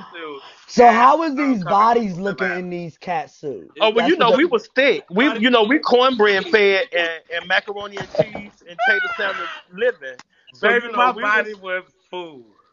Yeah. So it was definitely giving Butch Queen with a film queen body. It was food. Yeah, but I think I was padded because I had to have some hips to be Ashley. But anyway, they were still bad though. That was I guess that would be one that would be one thing. One. And the next one would have been when me and Black battled at the Chanel ball and I came out pregnant, which years later, like he was talking about in the beginning of the intro, they had a category in Chicago, Bring It Like Soda Pop at the was it a Scotta Ball, Sebastian, in the Midwest or something? But they had brought it. They had to bring it like me the night that I was pregnant, and it was just kind of like wow, so it kind of like speaks to the mindset of that the is reason a big why deal. I'm gonna say it came back later to be a moment to me because at the time, people talked about it, but people talked about a lot of our shit that we did that were moments. But for that to be a moment that I didn't win a ball, but it ended up being something that was monumental later on. So sometimes a moment can speak louder than a trophy. Absolutely. But that night we went at it, you know what I'm saying, and it was cute, you know what I'm saying, because it was a moment. It was a moment, bitch. Yeah, it was a moment, you know what I'm saying, like and bitch, a lot of this was during the ecstasy crave, so bitch, Yikes. For the it sounds like it's a moment where we needed to call Child Protective Services because shouldn't no pregnant women be voguing and dipping? Baby, not only was I pregnant, but I was micro braided in Reebok's Classic and a maternity top, and yes, God, Lord, back to the wig with the band on it from back in the day. Come on. I remember. Well, for me, I guess one of my most memorable performances was it was the Fire and Ice Ball, and that's when I brought it like yes, you had to bring it like a Broadway musical. And I came back as Grease, and I battled Quincy Prodas, and that night. And I guess to me that was the best performance I've ever done. And I know the House of Balenciaga, they loved it. You know, we ended up winning, but we took it as a house, me and Rich. But that was my most memorable one. But as far as coming into the ballroom thing, I mean, my first ball, when I went to my first ball and I just seen how close all the houses was, they were sitting at their table, and just the whole vibe and the whole energy of the scene, I just love it at that time. You know what I'm saying? And I want all that came up, you know, from Virginia. They won't here. I went to Atlanta, and that's what it was. Also, you know, another good memory for me was my first battle Repeat with that. Tony. Repeat that. Because I was waiting. Because I was waiting. Yeah, my first battle with Tony. I love that first And you battle with won. Tony. And you won. And I let you win because you was cute. And I was being a little hot. So I let you win that on strap. Like, And he said that. Child, I'm gonna say the same thing. I'm gonna say the same thing. Tony. And I can believe with her being my girlfriend. See, talk to me, Black. Okay. With her being my girlfriend, I know that is true. Exactly. and you know what? I'm gonna say the same thing on this realness panel that I said on the Thug realness panel to all 437. If you have let these men yak your back, you have been fooled. They got you, girl. Tag you in. That was the realness part. I think the twist part got you on the backs quicker. Probably. But like, Look, They say that like twisted meat. look, they're a mess. They're a mess. Okay, cool. So I'm gonna afford Miss Mother in box 8 WAP to ask all the gentlemen a question. No, wait, Pooh did Pooh tell his story? yeah. He told it, yeah. Because we went to Pooh and then we went to Pop and then we came back to Duke while he fixed his Fantasia's internet. Okay. But no, go ahead, Mother. Since you're the feminine energy on the panel being shared with myself, go ahead. You can ask the gentleman a question. Send me a bean, J-Rock. Anybody a question? You can ask a question and then all the guys can answer it. Okay. Look, you already know, don't start no mess on this panel. I don't need nothing to get shut down. I'm not gonna start. Don't ask them nothing about you sexually. They have to tell and confess they love for you or nothing like that. I'm gonna keep it ballroom. What happened to Tika? You jump down, he back. Okay. When do you guys feel that an icon should possess? Because like we're having a conversation in ballroom right now where a lot of people feel like that an icon should display community, should display other details outside of ballroom, even though we're coming from the Atlanta scene, and at the time when our scene was built, we didn't have those different degrees of building our platform. So what do you feel like that you have done in ballroom that could possibly elevate you as becoming an icon? And I just want you to be, you don't have to be as specific. You just tell me, what do you feel or how do you feel about it? For me, it would be, I think probably one of the things that stick out to me the most would be memorability. Like, even, because when I think about like icons like Moldavia or Danielle, they weren't necessarily oversaturated. Because the sickening part about it would be that you hadn't seen them in a while, and then they come, and it's like, you know what I mean? It was just one second, Mustard. Pooh, thank you for coming. I know you have to go out to dinner. Again, I want to thank you for coming and telling your story. Thank you for being a part of this historic, momentous occasion with all us brothers. We love you. And whatever you eating, let me know. I need some food in Harlem. I need to come eat. I got you. I'm gonna hit you up, Gunner. All right, bet. All right. All right, go ahead. Sorry, Mustard. And we're going to get to this name Mustard, too. Because I also want everyone to tell a Waffle House story. Because I know any bitch that's been to Atlanta got a Waffle House story. So we're going to get to that. But go ahead with what your thoughts of an icon are. And not just one. It's just one trait that I think that they should possess. And it's just that memorability. Like that regardless of the last time you see him. Because quite honestly, like, I haven't been to a ball. The first ball that I have been to in probably like 14 years was like Pampers and Youssef and Lawrence ball last holiday, whatever it was.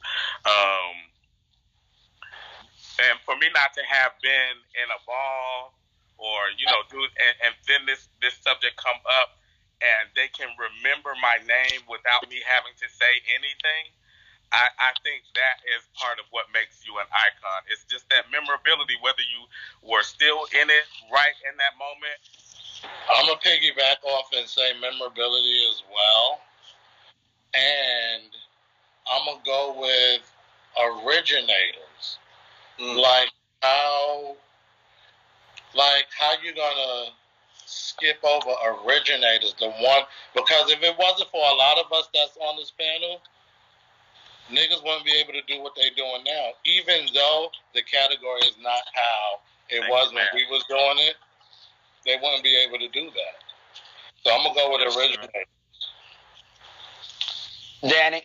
And then for me is the originator is also because of backing up also your accolades too, because it's good to also not only just be known for moments in ballroom scene, it's good to be known for actually winning categories opposed to just being a part of. You know what I'm saying? So some people get that confused. Sometimes they feel like just because they walked the category for years that they should be iconic for that category, and they shouldn't be, because you don't have any memorable or moments that actually remember you actually doing it, or who's actually who you are. So, and I think it takes time to build that. So, you know, and like Black said, I don't think it should be, you know, forget about people who originated the category first before you can just go ahead and acknowledge the person else outside. Okay. Duke?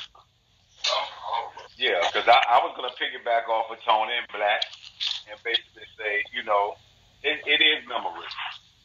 And also, you know, I mean, originator of a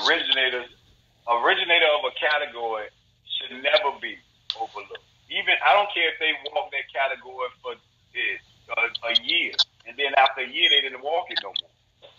If they're part of that first breed of that category, they should. I'm not saying they should be an icon or even a legend, but they should never be forgotten. Right. Something that they started, like for example, you know, like Eugene Milan. You know what I'm saying? One of my favorite Butch Queen Vogue films of all time. You know what I'm saying? Eugene Milan, you know, he was one of the originators of Butch Queen Vogue film. I mean, like one of the first. He was a Butch Queen Vogue film. You know what I'm saying? And I don't care. Even when I came out, Eugene, the legend, he really wasn't walking. He just come and do appearances and stuff like that. But still, you know what I'm saying? He is one of the Butch Queen Vogue films I would never, ever, ever forget. You know what I'm saying? His performance and everything. So I think originators should, also be looked at. You know, but I guess. And Kevin too. You know, Kevin too. No shade. You said who? Kevin Ebony. Yeah, Kevin. I think he's like a prodigy now. Him too. Mm-hmm. Yeah, Kevin too. Hey, Pampers. Taifa, all of them, you know. Okay. Pop.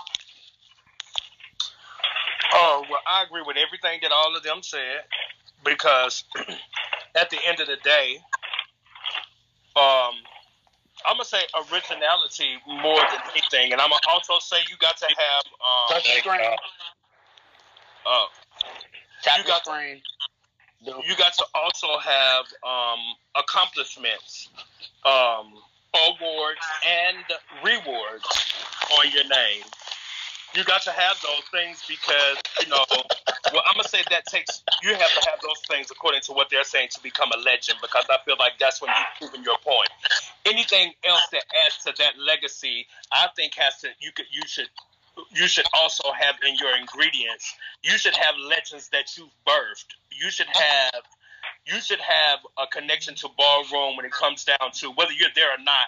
Your legacy should still be there through your children or somebody else that's keeping what you've done alive. Not necessarily your category, but you know what I'm saying, something that somebody that you've supported and helped contribute to their ballroom career. So I feel like that should be a part of it also. So other than accomplishments and originality, you can't just say that we're gonna forget the bitches who did it first. You can't do that because if it was no beginning, then how did you just jump to the middle and the end? Yeah. Well, I just want like, to say, me and Mustard was talking like we haven't been on social media in years. We haven't been to a ball in years, but our name's still ringing bells in this bitch. yes. Ding dong, bitch. Ding Don't say dong. what you want. Don't care who in the comments. That's right. And so and another thing, we had to toot our own motherfucking horns, no shame, bitch, because bitches have been tooting it for us. So for the last week and a half, it has been the topic of discussion. So do what you will with that. So we've summed it up as memorability, originators, your wins, your legacy, leaving a legacy and a mark. So when I think about why I got this panel and I pulled it together, because of, again, going back to the panel about who should be deemed, it was the same for me. I always look at it from, of course, my personal relationship, but also just the totality of Atlanta ballroom scene. And when I think about ballroom culture and the studies that I've done of ballroom culture, those original mothers, those original legends, like, let's call a spade, a lot of them didn't even live past 25, so they didn't spend 15, 20 years walking balls and winning balls. They literally came in 2 to 3 years, bitch, and God rest the dead, some of them were out of here. And we still keep their legacy alive. So for me, it was to say, we worship an entire New York scene of girls who have resumes this long. But when it came to my southern scene, it was like, oh, bitch, you gotta raise Jesus, and you gotta talk to Mother Mary, and you gotta, and it's like, wait. We're not about to sit here and talk about what these other girls did, and we know that they only did a little bit for a short amount of time, but then you want to come down here and not even necessarily be from the southern scene and start giving these long list of requirements when you are a person who has more awards than rewards, and you have these long list of requirements that you want to give people, and then your status is questionable itself. So what I wanted to do was bring you guys together and say, no, this is why these guys need to be celebrated. As I told each of you individually over the course of the last week that we've been talking, and I kept reiterating over and over again, this wasn't a, oh, bitch, I'm going to say box 3 deserves it and box 1 and 2 doesn't. This was a no, these men, to me, all of them deserve it. You know, when I saw the names that were being named, I was like, wait, but that's Danny's nephew, and this is Black's grandchild, and this is Soda Pop's nephew. Like, y'all's legacy is still being carried on, not only in Realness with a Twist, but across the realness gamut in totality. Like, y'all have sons that walk all the realness categories, and nephews and daughters, and, you know, daughters or whatever, that walk these categories, these Butch Queen realness categories. So for me, I felt like, you know, the gaslight was cute. The gaslight got the buzz going about had the conversation going about going to the ball and what's going to happen. So I get, you know, being a PR person doing that and getting people talking. But for me, it wasn't about a division of ranks. It wasn't about a segmentation of who did this and who did that. You know what I'm saying? It was about celebrating you guys and bringing you here and doing that. Hey, Tick. You was being fair. You was being fair. Look, I'm just trying to be fair. And, you know, I do want to touch even on the Ken situation. So, and I've told a few of these guys this. For me, it's time for my generation. Ken, I consider he's from my generation. And it's time for us to get out of let me finish, Black. So, as my generation gets it, another reason for having this framework, because as my generation starts to get their things, I didn't want us to keep repeating this process where it's like, okay, now we deeming a person for this category from my generation. Oh, but wait, we didn't deem these 20 people that should have already been deemed. So now we got to stop the process, and it becomes this division, and people are arguing over who did what. And it's like, no, we need to fix the process of deeming and celebrating people when we should celebrate them. It doesn't make sense that we're having this conversation with you guys 25 years after the category started. Wow.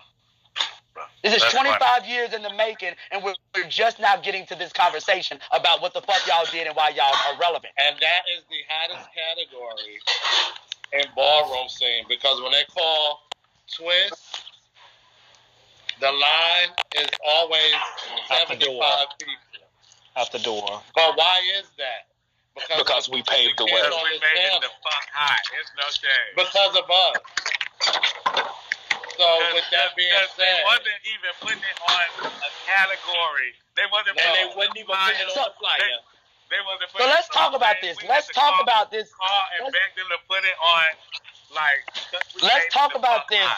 Let's talk about these battles going on again with these boys that come to this dark room where they can vote, calling around to these cunts that are putting on balls, calling around to Sebastian and calling around to Tony and Armani, like, bitch, we need this category. This bitch, I gotta get this nigga. I need this category. Like, that's the energy that was going on in Atlanta at this time. So again, I wanted to bring it back. As I said, you can't be an Atlanta staple. I don't care who the fuck you are. Without your after the club or after the ball Waffle House moment. I have a Waffle House moment. My Waffle House. That is so crazy. A Waffle House moment. Okay. But y'all know what I'm saying is Waffle right, House right? moment is how my name was birthed. I don't know why, because Kiara was a club kid. Like, so she used to wear, like, cereal boxes in her hair and, like, leather panties and, like, these big shoes. And so, like, she was just so fascinating. You know, I don't know. I can't even remember how we became such good friends. But one night after the club, mind you, she in full gowns, because she never, that's what she wore all the time, like a little T-shirt. So, you know, they was already looking at us when we came over there. But we were sitting at the table, and I was eating, we were eating breakfast, and I was putting mustard on, like, you know, like eggs and, like, all my stuff, because I like to eat a lot of mustard. And so, Kiara was like, you eating mustard on that? did I ever have a Waffle House You moment? eat on everything. I'm gonna call you Mustard. I'm gonna start calling you Mustard. And Bubbles was there. Bubbles was there that night. So her and Bubbles was like, yeah, we gonna call you Mustard from now on. Hey, Mustard. And that was like the birth of Mustard. And so now everyone calls you Mustard, not just the gays. My mother calls me Mustard. My pastor calls me Mustard. Everyone calls me Mustard. I actually thought it was your last name. A lot of people think it's my last name. It's not. They gave Kiara and Bubbles made that name for me in a Waffle House. Wow. Black, you a northerner that came down south. I know somebody got you on some kind of waffle story. So I'm gonna be honest. I don't have a Waffle House moment Because it's probably you can't talk about it. because I'm not really. Hold on. Imposter. Hold on. But you don't eat that? And I'm not really a Waffle House goer like that. My fiance loves Waffle House. I had to calm down because I don't want y'all to be mad. I just feel like everybody that works in a Waffle House just got out of rehab. Damn. Temperance, you know what, Temperance? He is one of those Milans from that era. He probably would give you a bougie IHOP set. IHOP used to be the shit after the club. The one on Bougie ass IHOP set. That sounds like some Tony Mercado type shit. You know it. Yes, indeed. But no, because when I used to come down and visit, me and number 8, all we used to eat was churches. That's all we used to eat was churches from chicken. Yikes. Yikes. Okay. Exactly. And that's worse than the Waffle House. Sebastian, you were supposed to be so bougie. Bitch, Taking the date to church. that is North Carolina WAP. She ain't bougie. Bitch, that's Southern cornbread fed, okay? She find out. That's how she taking our niggas to churches. That's bus driving before first period in college, in high school. Fish. Danny, what's your Waffle House? It don't have to necessarily be ballroom related. You got a Waffle House story? Not really. It is a boring panel. I don't even trust y'all food. I don't trust y'all food and y'all food choices no more. Dan, you lag and fix your phone. It's Laggiana. Don't do that. Laggy. You're my business. Please just don't do that. But no, it's a Waffle House with a peanut butter set. That's it. That's all I like. The premium comments said you have a Waffle House story. It's just that you were having in the Waffle House, not having Waffle House. The person in the premium comments was probably was right along next with me doing it. Yikes. This might be true. We're gonna bring Tempers up for some stories. He probably was having the waffle. Yeah, oh, yikes. Pancake, man.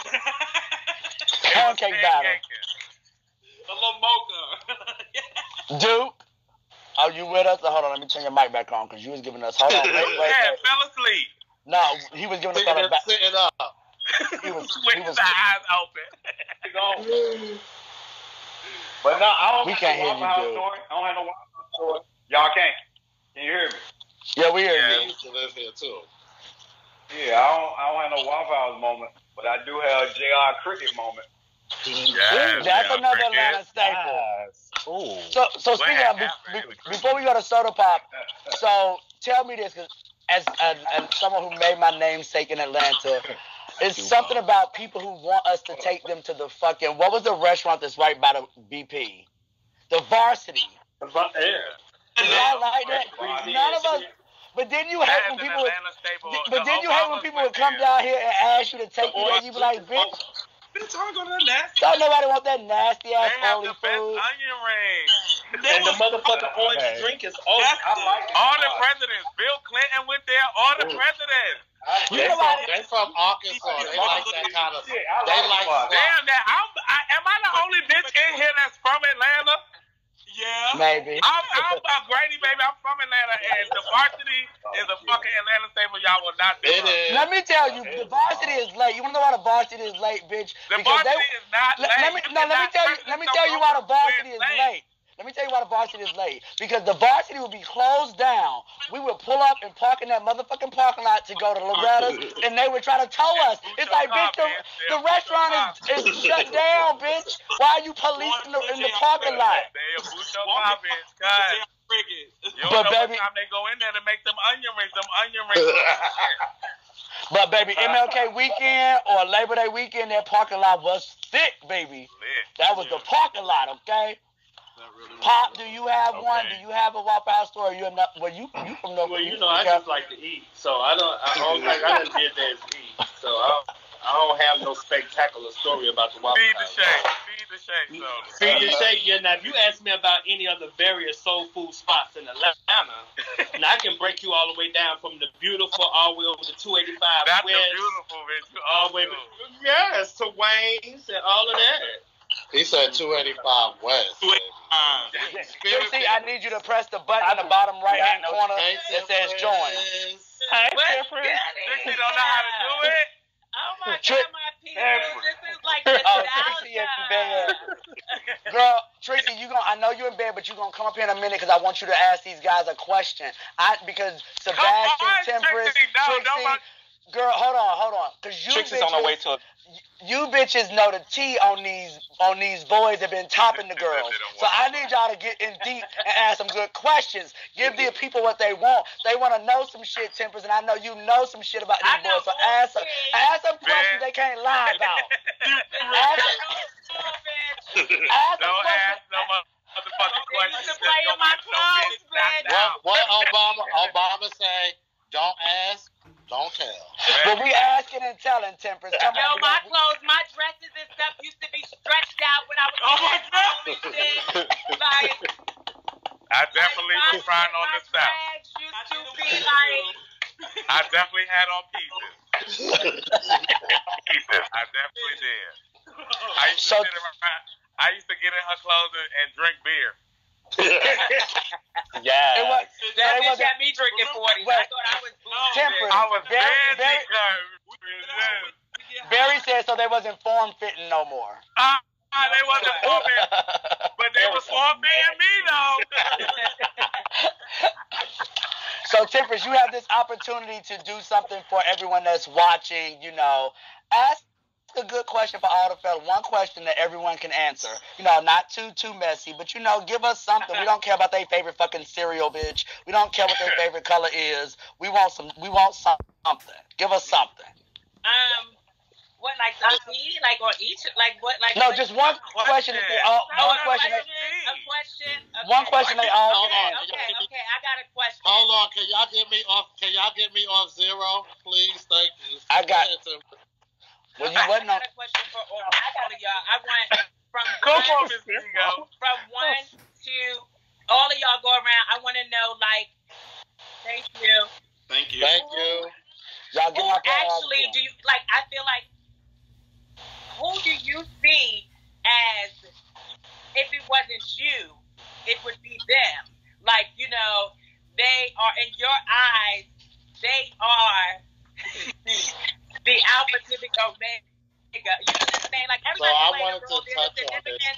Everybody has played a role in a category. There's a significance. Like, either you're a founder, either you had, you know, they can't say your name without saying the category or whatever, but there are people that you just admire in your category, and you like, bitch, if it wasn't me, this bitch was doing it. So who do y'all think, who would you say, starting from Tony and go around, would be that person?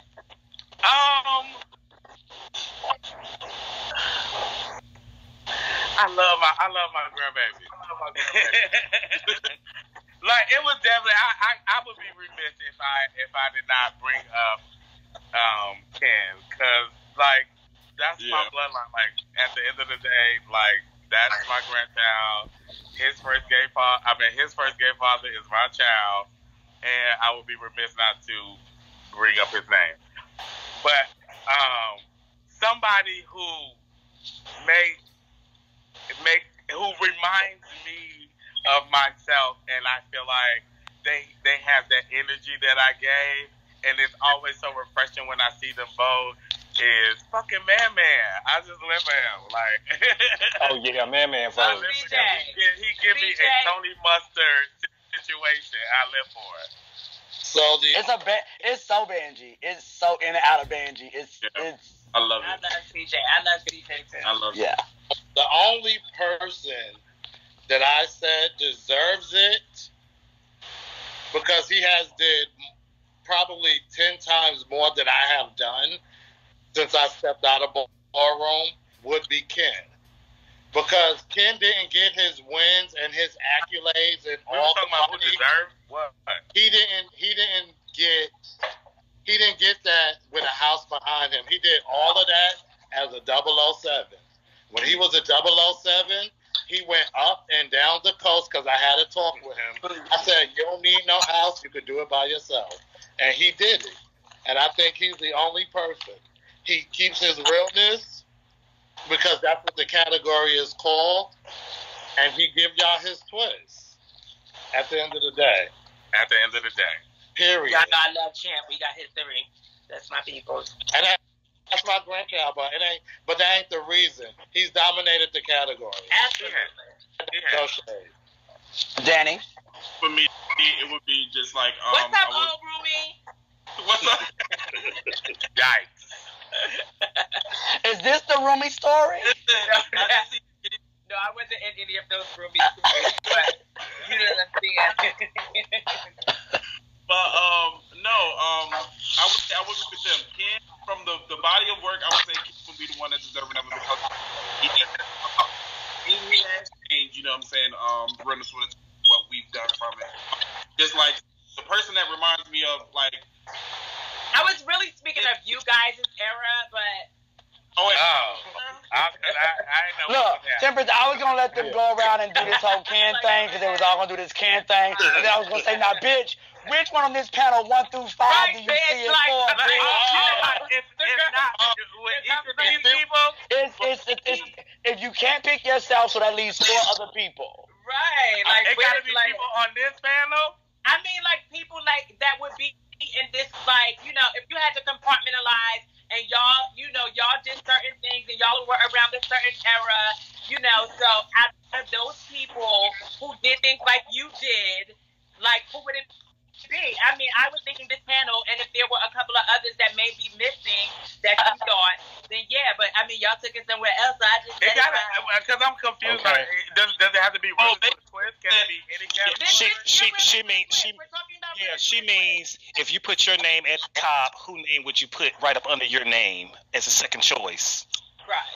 Out of y'all, you know. Oh yeah, off of all the people. Hold on, wait. As the host, I'll expand it to again other people from y'all's era. So you had the Terrans, you had other people that y'all walked against, you know, different people. So if it's not from this 4, it's definitely we're looking from y'all's block, that 94 to 98, 99, that block. I would probably say Ben Supreme, because I never got a chance to get my get back. She beat me both times. So I would definitely say that's the dip on you? Yeah, 2 times. So wait. So hold on, wait. Let's make sure we got this clear. Don't let him dip on you no more. Hold on, let me make sure I got this clear for all 380. He dipped, and then you dip after him. Let's make sure we have this clear for all 387 people. Ben used to walk Butch Queen. What was it? Butch Queen with a Femme Queen bod? No, it was below the waist. It was called Below the waist. Butch Queen, body like the compass. So think about it. He had Butch Queen, but body like the cons. And Body he's like dipping on folks. He throwing all that body on folks and saying, "Oh, hold that pose for me, dip, It was a bitch." big body. So Ben, if it wasn't me, I just can't pick one. Only because I feel like they were both originators before I was, because I seen both of them, and that's Tony and Duke. Like, I seen both of them probably the same night. So, yeah. So can I ask a question real quick? I have someone that's in the queue. Does boxes 1, 2, 3, 4, and 5 have any issues with the upcoming, my co-founder, my brother, Pampers Tishi, coming up to box 7? I don't care. No, the reason why I asked that because I did promise. No, the reason why I asked that, so everyone that knows, because again, we wanted to be sensitive around this issue because we know how these topics in ballroom around status and stuff can go. So I promised these gentlemen that I would not blindside them with anyone, that they would have approval on who gets to come up to the panel. So we grown, like, these are all men. We all men. I mean, you know, I'm just trying to be a peacekeeper, you know, and try to be the cause. I already gave my feminine energy to Temperance and Miss Sebastian down there. Thank you. Bring him on. Thank you. Tony, so you really used to like get up in drags and Temperance clothes and drink beer? No, fool. I do not. Are you turned on by that, Jason? Because that. Wait, Pampers. That probably was. I got you, Boys. That probably was. Look, up there at your apartment on Claremont. No. I'm going to go with Castleberry. Oh, Claremont. Castleberry. Oh, I was gonna ask. Castleberry we did the whole Waffle House. I was gonna ask another staple in Atlanta with some of the apartments. Do people have their Castleberry, their Darlington store? Highway 710. The Scandinavian. I'm sorry, y'all own the Scandinavian house. Scandinavian, okay. Scandinavian. Buford Plaza, me and all the Escadas. Tempers, you live in all of them. Trixie is ready to cam up. Cam Creek and Washington Town. You can drop me down. You can bring Trixie up. All right, What's them lofts you used to live in? Thank you so much, co-founder, up-and-coming icon, Pampers, T-Sheet. The Cotton Mill Law. The Cotton Mill Law. No, do y'all remember when Buckhead used to have all the clubs and you could go stand out there and chill? Yeah. Ooh. Sebastian, you remember that? We say Buckhead? When Buckhead used to have all the clubs on the outside. It used to be like a strip. It was. All the time. A whole bunch of shops. What street? All my brothers. It's up there where we are bringing up Ballroom's very own. That was it. It was on Peach Street. We'll bring up Ballroom's very own staple. Like I know you're talking about up there. Y'all going to Smiles Bar tonight? Where they got Tom Ford and all of that stuff is at now. Where over like going up there. Make sure y'all come out to the BMW Bar tonight. The BMW. Wait, before y'all make sure y'all make it. Hey. Before y'all start talking. Hold on, wait, everybody. Wait. Everybody, hold on. What's up, Bone Crusher? Trixie! Oh my God, Trixie! Hey, Yo! Oh my God! You so crazy. Legendary up here. Check this out. It's a legendary. Y'all look good. Y'all look better than some of these young bitches out here. It's definitely an iconic panel. I'm giving a 40+ D except for me. Trixie, I love you. Okay. Before we get to Trixie and let you know, a ballroom, an institution in her own right, because bitch, I had heard about Trixie before I met her, before I saw her. Everyone I've ever met from that era got a Trixie story. But before we talk about this bitch down in box 7, Black, you had something you wanted to say? Yeah, tomorrow was supposed to be my wedding day, 10/10/20. 10/10, oh my God. But I'm not getting married because of the corona. So I'm getting married 4/3/2/1, and Mustard is one of my bridesmaids. Wait. So it's giving 4/3/2/1. Hold that wedding pose for me. And I think everyone is probably gagging in the comments like, who is this white girl? I know, they're all like, who is this lady? Or do we want to let y'all go around and everyone tell a Trixie story? Oh, everyone tell a Trixie story, please. Oh, my Trixie story is... I'm going to regret that. She always kiss me in the club. Full boots. She used to love to kiss. We would be doing whatever we was doing. Kissing with Trixie, we was like, give me a kiss. It was such a butch queen. Yeah. They used to love to kiss in the club.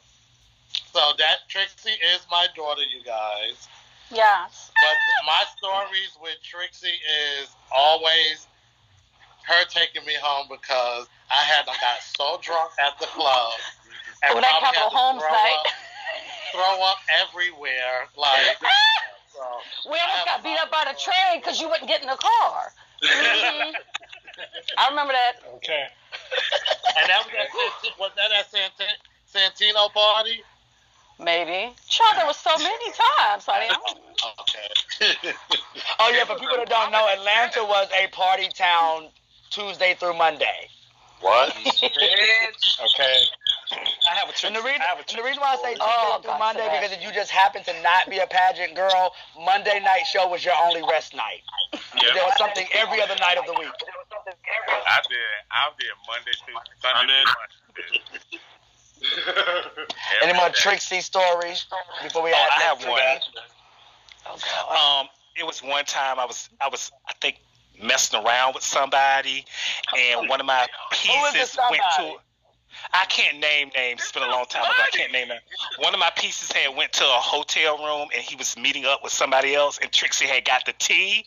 Trixie came back to my apartment and said, "Baby, let me throw you this tea real quick."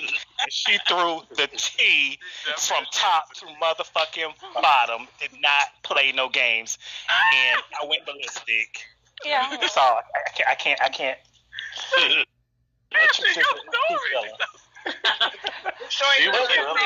story always has to do with her vibe. Always has to do with her vibe. She was definitely. It was one of my pieces. It always starts off with, was doing something else. He was doing something else. Somebody else. Trixie had the tea. Always down for the when you want to Get be that. sneaky and stuff. She was always If Trixie I had was to always wait in down. the living room one more motherfucking time, child. No. Or even No. outside in the car, like Yes. I'm gonna go upstairs for like 20 minutes. I'll be right back. And she'd sit right out there, walk up, Ooh, come I back know what to you. story you're talking about. Oh, I remember that. 15 minutes, my motherfucking ass. so yeah, I had some times with her. Well, not with me, but I was in the parking lot. Yikes. Yikes. I had heard about Trixie, being in Escada over the years, but I really officially met her the night of my 25th birthday, which was last year, mind you. Um, my lover at the time had threw What number? What number you said? 25th last year. Oh, I thought Oh, you said okay, go 25th ahead. lover. 25th lover? No, no, my name's not Sebastian. I've only had 3 of those.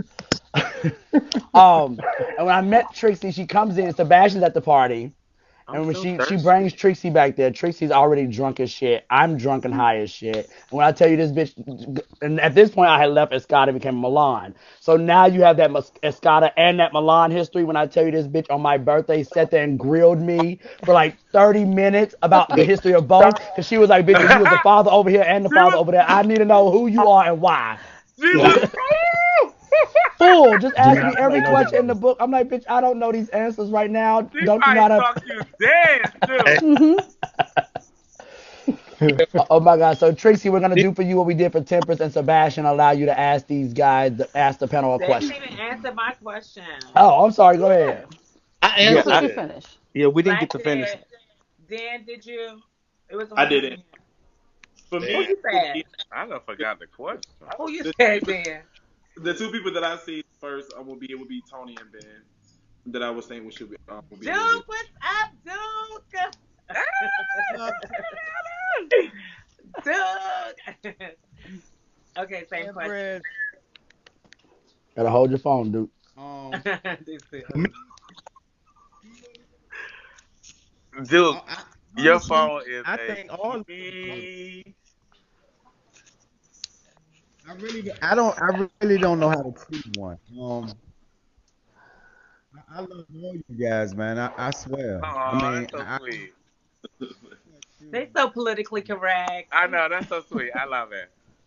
No, but Duke do give you that like that older uncle Yes, energy he set always at the remembering. cookout where he like want to make sure all his nephews get the prime steaks He and pork just chops, and he you be wanna drink like, a beer. he want his beer. He you know what Duke give you? He on the grill at the cookout with the slingbacks. Y'all know the slingbacks, the straw hats, and the plaid matching short set, bitch. He give you Duke a had plaid match. turned Atlanta out, bitch. Bitch, what? Duke with the Yes. what? and soda pop.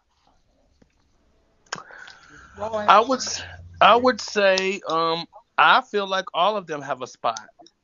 In my opinion, when you start thinking about categories, when you start categorizing different things, you start thinking about the ingredients in which somebody brought to something for it to become something. You can't make a cake and leave out the flour, All the right. butter, or the eggs. You know what I'm saying? And if it's Good collectively analogy. becoming something, then it had things to come to be components, a part of it, to be for it to become. with for me, without Black, Tony, Dan, Ben, if it had not been for them before Duke, if it had not been for them and before me, I wouldn't have even been inspired.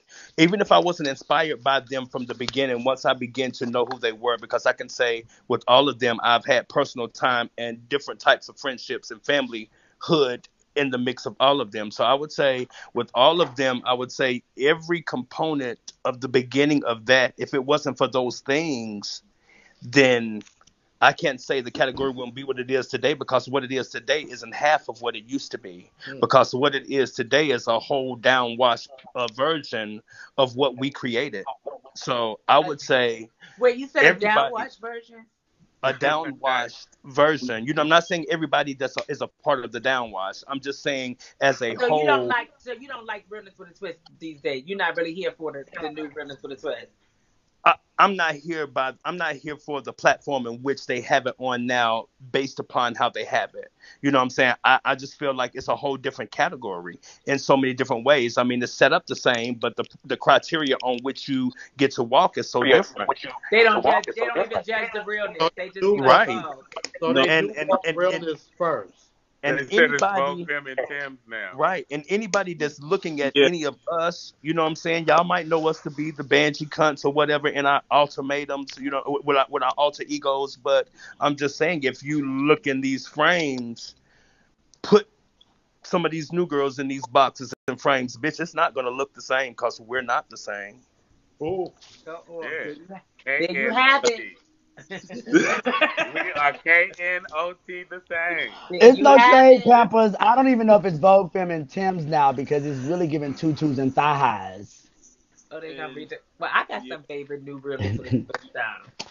But no, I agree kind of what Soda was saying. Like being someone who, like I said, been and studied the category, I don't think he's saying that there aren't walkers of the category that are turning it and doing their thing. It's more so the way that the category is structured now and the judging of the category and what the criteria is. So yeah.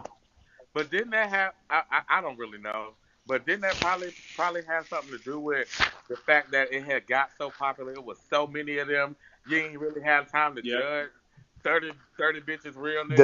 That's the reason 30 why. bitches voguing. It was like, all right, bitch, come on, and y'all two vogue. But that's not fair. I think the best way to do it is like you have to walk a realness category that night or something like, you know, so that they will be able, like, you can get through for a realness category before you can walk realness with a twist. Because it's not fair. Like, how am I judging realness with a twist if you just come out voguing?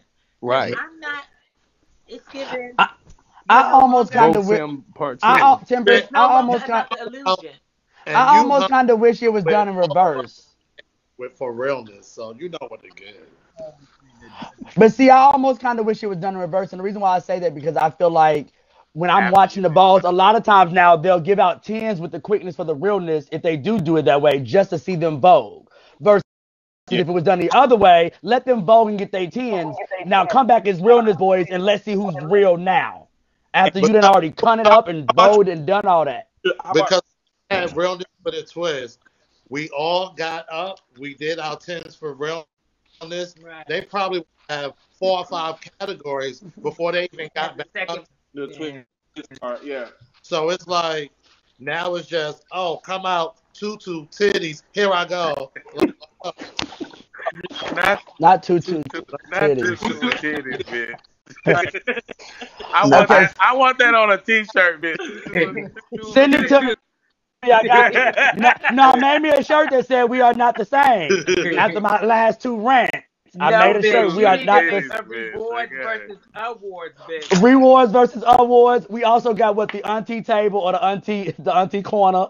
We got awards versus rewards. We are not the same, girl. In New York, like they don't really have. I see you, champ. In my day, they didn't really have a person out of New York that was fucking up realness with a twist. But it was only one person, Jerome Christian Bazaar. Yeah. Maybe Jerome Revlon. I think I was sending out. He was Jerome Revlon. Used to sock it. Yeah, he was good. He beat me. Me too. My wig came off though, bitch. Because if my wig hadn't came off, you was giving it to us. Get ready to motherfucking bust that thing open. Is he out? Is Lish out? Oh no, I was reading the comments. Oh, I thought the same thing. But we will battle at the ball and then we come home with smoke and so it was just like it was just awesome. Still a family thing, and like to this day, I still have relationships with the realness with a twist that I battled back in the days. Mm-hmm. Shout out to Richard Balenciaga, Ski Prodigy, like one of my faves. Kiki Sonya. Yeah, shout y'all bitches out. Can we get some shout outs? The twins in the House of Balenciaga. Like they did, baby. did. Shout out to Chocolate Escada. Yeah, Bebe, Keeson. Yeah, Keeson. Miss Remember Keyshawn. Keyshawn? Oh, Yeah. I that's my just said Kiki Sonya. Keeson. Keyshawn. See, What What was the about first? What was the first Prodigy realness with a twist? Kenyatta, Dan, Kenyatta, Yeah. Real. Kenyatta. Yeah. Oh, okay, Yeah. Dan. and Maurice, And Asa. I was a fan of, I was about to say, my I was a fan son. of Asa. Asa was Yeah. one Asa, of Asa. mine. yeah. Yeah. It was some, no, you know what it was with Asa? He was so tall, and the He way was that he would, long. He was that long. duck walk, like his legs would be extended so far out in his duck walk, and Yeah. he would be so low to the ground. Yeah. It was Asa was long, crazy. bitch. He definitely used to sit in that duck walk too. I'm like, bitch, how do you balance all that length on that one leg while you duck walking the other leg? Oh yeah, he could. Asa carries and he still can dance like that. Believe it.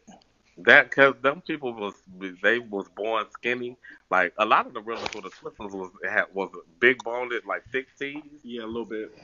Y'all was bodied sets. A little I sad. mean, Now, Butch Queen with let me Butch tell Queen y'all, body like a babe. Right. I was fine back then. I was too a little Oh, bit. I When was I look back, like, fine. damn, bitch, I was giving it to him. Y'all Okay, now still let me look answer great. that question that y'all asked a while ago, because I might have to get off of here. Y'all know, bitch like Okay, me go is ahead, old, and I Soda. got to go to sleep. But in my preparation for a ball, like my behind the scenes, y'all already know what it gave because y'all know what came to the floor. Feathers and I was beans. probably making a wig and A beat. rhinestone in a boot and fringe in a panty, or Fringe and a you know what I'm panty. saying. And But not how you only just fringing a panty? It's only this much fabric already, Graham. Baby, trust Did me. She fringed. Oh, he did it. listen, I came from the pageant scene, and a lot of what I knew already and had experienced growing up around Jasmine Bonet, seeing her do all this stuff, it influenced me. So when I went in the fabric store, like I didn't have to go to the store and find the pants the way I wanted. I could go in the fabric store and get me. I can go to the Rainbows and get me some stretch pants, and go to the fabric store and get me some And fringe, bitch, and come out with a shout out to dance number. Jasmine Bonet. Used to be Shout mother out to the Jasmine iconic Malone. Jasmine Bonet Ain't because she that taught Janet me, Jackson? That's Janet Jackson, bitch. bitch, Janet Jackson satisfaction. That See, was how. all this nostalgia got me like I gotta figure out. I'm gonna talk to you guys and maybe even come up with some more different segments of Atlanta history to tell because I'm sure that's the thing about when I think back to being the last of that generation coming in after y'all and hearing the stories, it's not like how it is now. If you want fashion category stories, you go to the fashion person. If you want realness category stories, you go to the realness person. The way that y'all hung around each other, you would hear about other people's stories and other people's contributions to categories from other girls who were fans of them, from other houses, from the competition. Like someone might be in the house and their number one competition to black might be in their house, but black is still their favorite, and you'll get stories from them. Like it was just a Mhm. different familial set. When I came out, so I want to thank you guys for this opportunity. You know, you've exposed so much history. I'm pretty sure there's recordings and people got their notebooks and stuff. Y'all know I was calling y'all up and asking questions and shit. But I really just want to keep this. This is like I said, it's part of a larger platform that I want to continue of making sure that ballroom history is preserved and from the people who experienced it and lived it. Like as I said, there's a lost generation of ballroom that we just got to go based on the word of their children and what they tell us. And bitch, some of that shit. Now that I done moved up to New York and I done started getting some of these old cassette tapes, and people, I'm like, wait, but bitch, you was carrying bags, or bitch, you sitting Indian style, that don't count. Or I don't see you at all on the floor. So wait, what is this I caught story I that. heard? I You caught that know, you was carrying I come from that. bags. I come from that era. I come from an era where by the time and then I moved up here and go to the 1997 Legends Ball, and I'm like, but bitch, where are these people? Wait, they questioning your stat? Wait, well, how?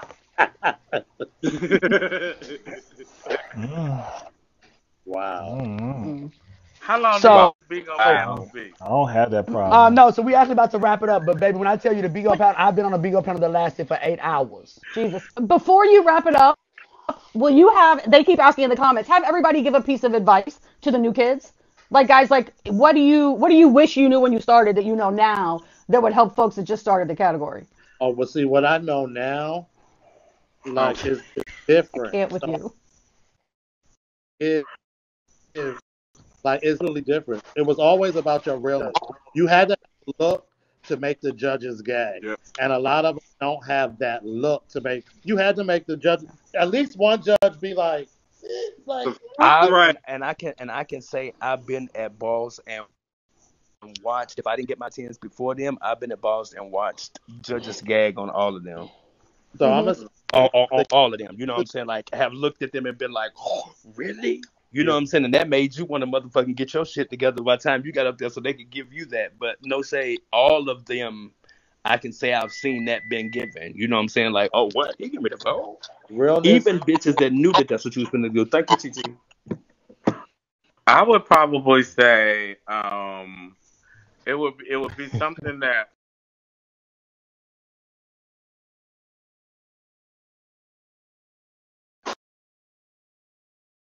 Tony McCago, they would always say like preserve your name because when it's all said and done, your name will make money for you. Your name, it like you preserve your name, you keep respect on your name, you will turn around and you will always be able to have your name to sustain you. Yeah. Well, I'm fucked. And from that, I can't stand Trixie. Sorry. What you say, girl? She said, "Well, I'm fucked." I can't stand her. I would say, but they definitely put that in me. Definitely a Shay quote. Preserve your name. Shout out to all the business owners. Diamond Faces. Thank you. Thank you. Yes. LaRock Cleaning Service. Yeah. No, we gonna before we wrap up, this gonna be the last thing I want everybody to go around tell them what you're doing now since Ballroom, what you got, because again I told all of you guys, I'm sorry, I know I keep interrupting. Thank you, but I told you guys what I wanted for me. Another outcome of this was we're entering into an era of being black butch queens, that we actually have people now that can be examples for what it's like to grow into older black out gay men. Something that maybe the generation before didn't have. As we said, people were dying at 25, 30. So they didn't have, what can I be after Ballroom? What can I be when I'm in my 40s and 50s as a black out gay man? So that was another reason to have this monumentous panel. So we're going to wrap up with everybody telling what they're doing now and all that kind of stuff. But yeah, finish up on the advice. We're going to wrap up because it's almost 11:30 and I got buzzers going off on apps and stuff. It just, to me, I would say to remain humble, because it always just learn from the people that came from before you, even a lot of categories, because the advice that was given for me from Shay Shay, from Tony, even from Black, you know what I'm saying, from it being in the ballroom, it's going to be a little bit longer, I took seriously, because a lot of those things that they say were happening true. So just be humble when people trying to give you advice, and don't always take it in shade when they're trying to tell you something, better yourself. So. Pop, so that's for you too, Miss Mother. You can give something to the Femme Queens, but go ahead, Pop and Duke. I think Duke and Pop are left, right? I'm gonna drop. Thank What's you. the question? I love all of you. What's a piece of advice that you would give the new generation? Misters? The advice I would give them is to respect one another. You ain't got to be able to take a win or a loss, but at the end of the day, when 10 years is down the road and you know what I'm saying, you knew who you battled and you knew who did this and you knew who did that, don't try to take from one another, because it's real tacky and it make it look bad on you. Because when you've established yourself, you don't have to take away from anybody else, period. You know what I'm saying? Because it's nothing that you can really say when history has already spoken, when your history has already spoken. It's really nothing that you can say, because you can give your opinion, which that's okay. But if your opinion is taking away from, like if someone says, I'm going to just use this as an example, before we became legends, oh, such and such deserves to be legendary. And then you get somebody saying, well, a definition for something else. That's not adding to you. That's taking away from you, because they're saying, oh, no, this is not what you should be. You should be this right here. I'm just saying, just respect each other. So when it comes down to it, when it comes down to y'all to get dinged or whatever, don't take away from your stiffest competition's repertoire, because it's not going to do anything but make you look pressed. And pressed is for the cleaners. Oh shit! Wait a minute. have a cleaning service. Not fresh is for the cleaners, bitch. Nah, Martinize me. Martinize me, bitch. Cleaners and flat irons. Wait, who using flat irons? They still got those? Pressers. Pressers. Martinize me, bitch. Okay. Sebastian, do you have anything? Oh, what was the question? As a mother, as someone who's been a She gonna co-founder make of it an entire slimy. ballroom scene, what do you leave the next generation? I want to leave the generation that even though we're in I said ballroom, what I said. even though we're in ballroom, I just want everybody to remember before ballroom, or the reason why we're in ballroom, we are actually friends. We came to this place to compete, but when we leave there, we should still be friends. We shouldn't take everything so serious. We are all winners at the end of the day. It may not be your night tonight, but you always have the next night to Absolutely. redeem yourself. To get a bitch back. Ballroom is just a way where we can figure out how to do something better the next time we see each other. Your girlfriend, my girlfriend may wear my ass out tonight, but tomorrow night I'm gonna tear her ass up. So that's why we need to keep it on the floor. Yeah. Okay. What was the next part? There was another part No, of the that was question. it. So I want to thank you guys. I want to thank all 400. We have maintained over 400 views for the 2.5 hours that we've been here. This is a testament, right? Because I only have 15 followers. So for us to go from 15 to be over 400 for 2 hours is a testament to who y'all are, not to who I am. I really appreciate it. I'm gonna try not to be a I gay love and get all emotional and sappy and shit. Cause at the end of the I day, want I'm to a see you thug cry, too, ho. bitch. I want to see you No, cry. bitch. I got gold grills and gold necklaces and things and stuff. I can give a whole little boy effect too. Hold on, bitch. But no, I really do appreciate you guys. As you guys know, this is all a process. I was calling y'all, was talking and doing I interviews, and I want to say I want to give you a little praise too, like because for one, nobody else has been able to do this, and it's actually really kind of amazing when you really think about like all of us here together for the first time in over 15, 20 years doing that. So that's really dope, and you should definitely pat yourself on the back for that. yes. And also for not making it this awful thing that would make me not regret being away from ballroom. This feels pleasant. It feels welcoming. It felt good, and it actually sparked something interest for ballroom in me again. So thank you for that. For us to be able to do this and do this from a place of love after, like you said, Black said, it was almost about to end. I was like, no, bitch, you know what I did? I'm in awe to see this. I hope that everyone enjoyed it that was here as a celebration of ballroom history, as a celebration of the WAP, the bitch in the corner with the WAP. We show that this is what iconic looks like. This is what coming together after 20 years looks like. This is what living legacy looks like. And you guys are living legacy, and I appreciate that. Thank you. I appreciate that. Y'all have a great night. Let's go to the box. On all social media platforms at Tony Mustard. I specialize in healthy hair and units that are very protective. Hit me up. Me and my fiance, we have an event planning and catering business.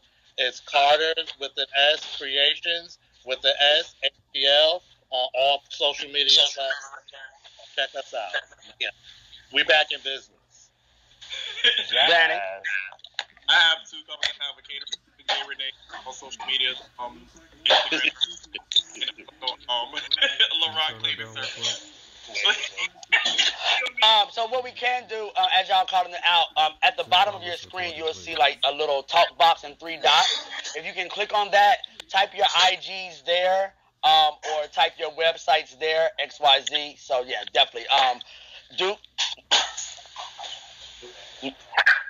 I don't even know if Duke is frozen or not, y'all. Duke don't know if he's frozen. His phone Any last words, Duke? Anything you want to promote? Anything? I think too. The young generation, they need to stay humble, serious, let everybody in the ballroom sing. That's my advice to them. I mean, Okay. Great advice. We ain't really here, but it sounds like great advice. Look, it's the uncle. You be like, yeah, uncle, here, have your beer. Have your beer. Go ahead, Greg. Go ahead, Pop. Oh, well, everybody know I've been having ongoing business for quite some time. I just been released out of prison after doing 18 months, but I'm still back up on my feet. Yeah. The name of my business is Sharing Stones. I'm still believing the business. Sharing, SHARING Stones. You can find me on Instagram. Hit me up on Facebook, or any bitch know how to get in contact with me if they want to get something blinged, created, or designed. Bitch Swarovski crystals, 100%. Souls for blood. You got something, Miss Mother, and then I'll do the final word.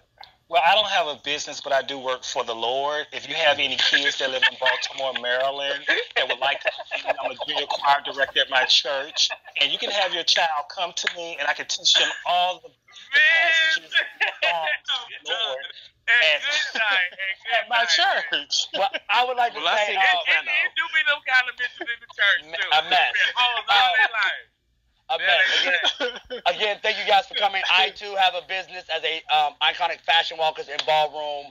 I have started my own fashion brand after my own namesake, Gunnar Doyle. Some of the pieces you can see in the background. I have that outfit right behind you. You do have this outfit, and so you can definitely check me out on Instagrams and the books and all that kind of stuff. You know where to find me. I do custom pieces. Yeah, we have a whole bunch of shit going on. So again, thank you guys. Sebastian, I wouldn't send my kids to Sebastian to go to church unless they were anything 18 and older, anything that know how to jack off, don't send it to Sebastian.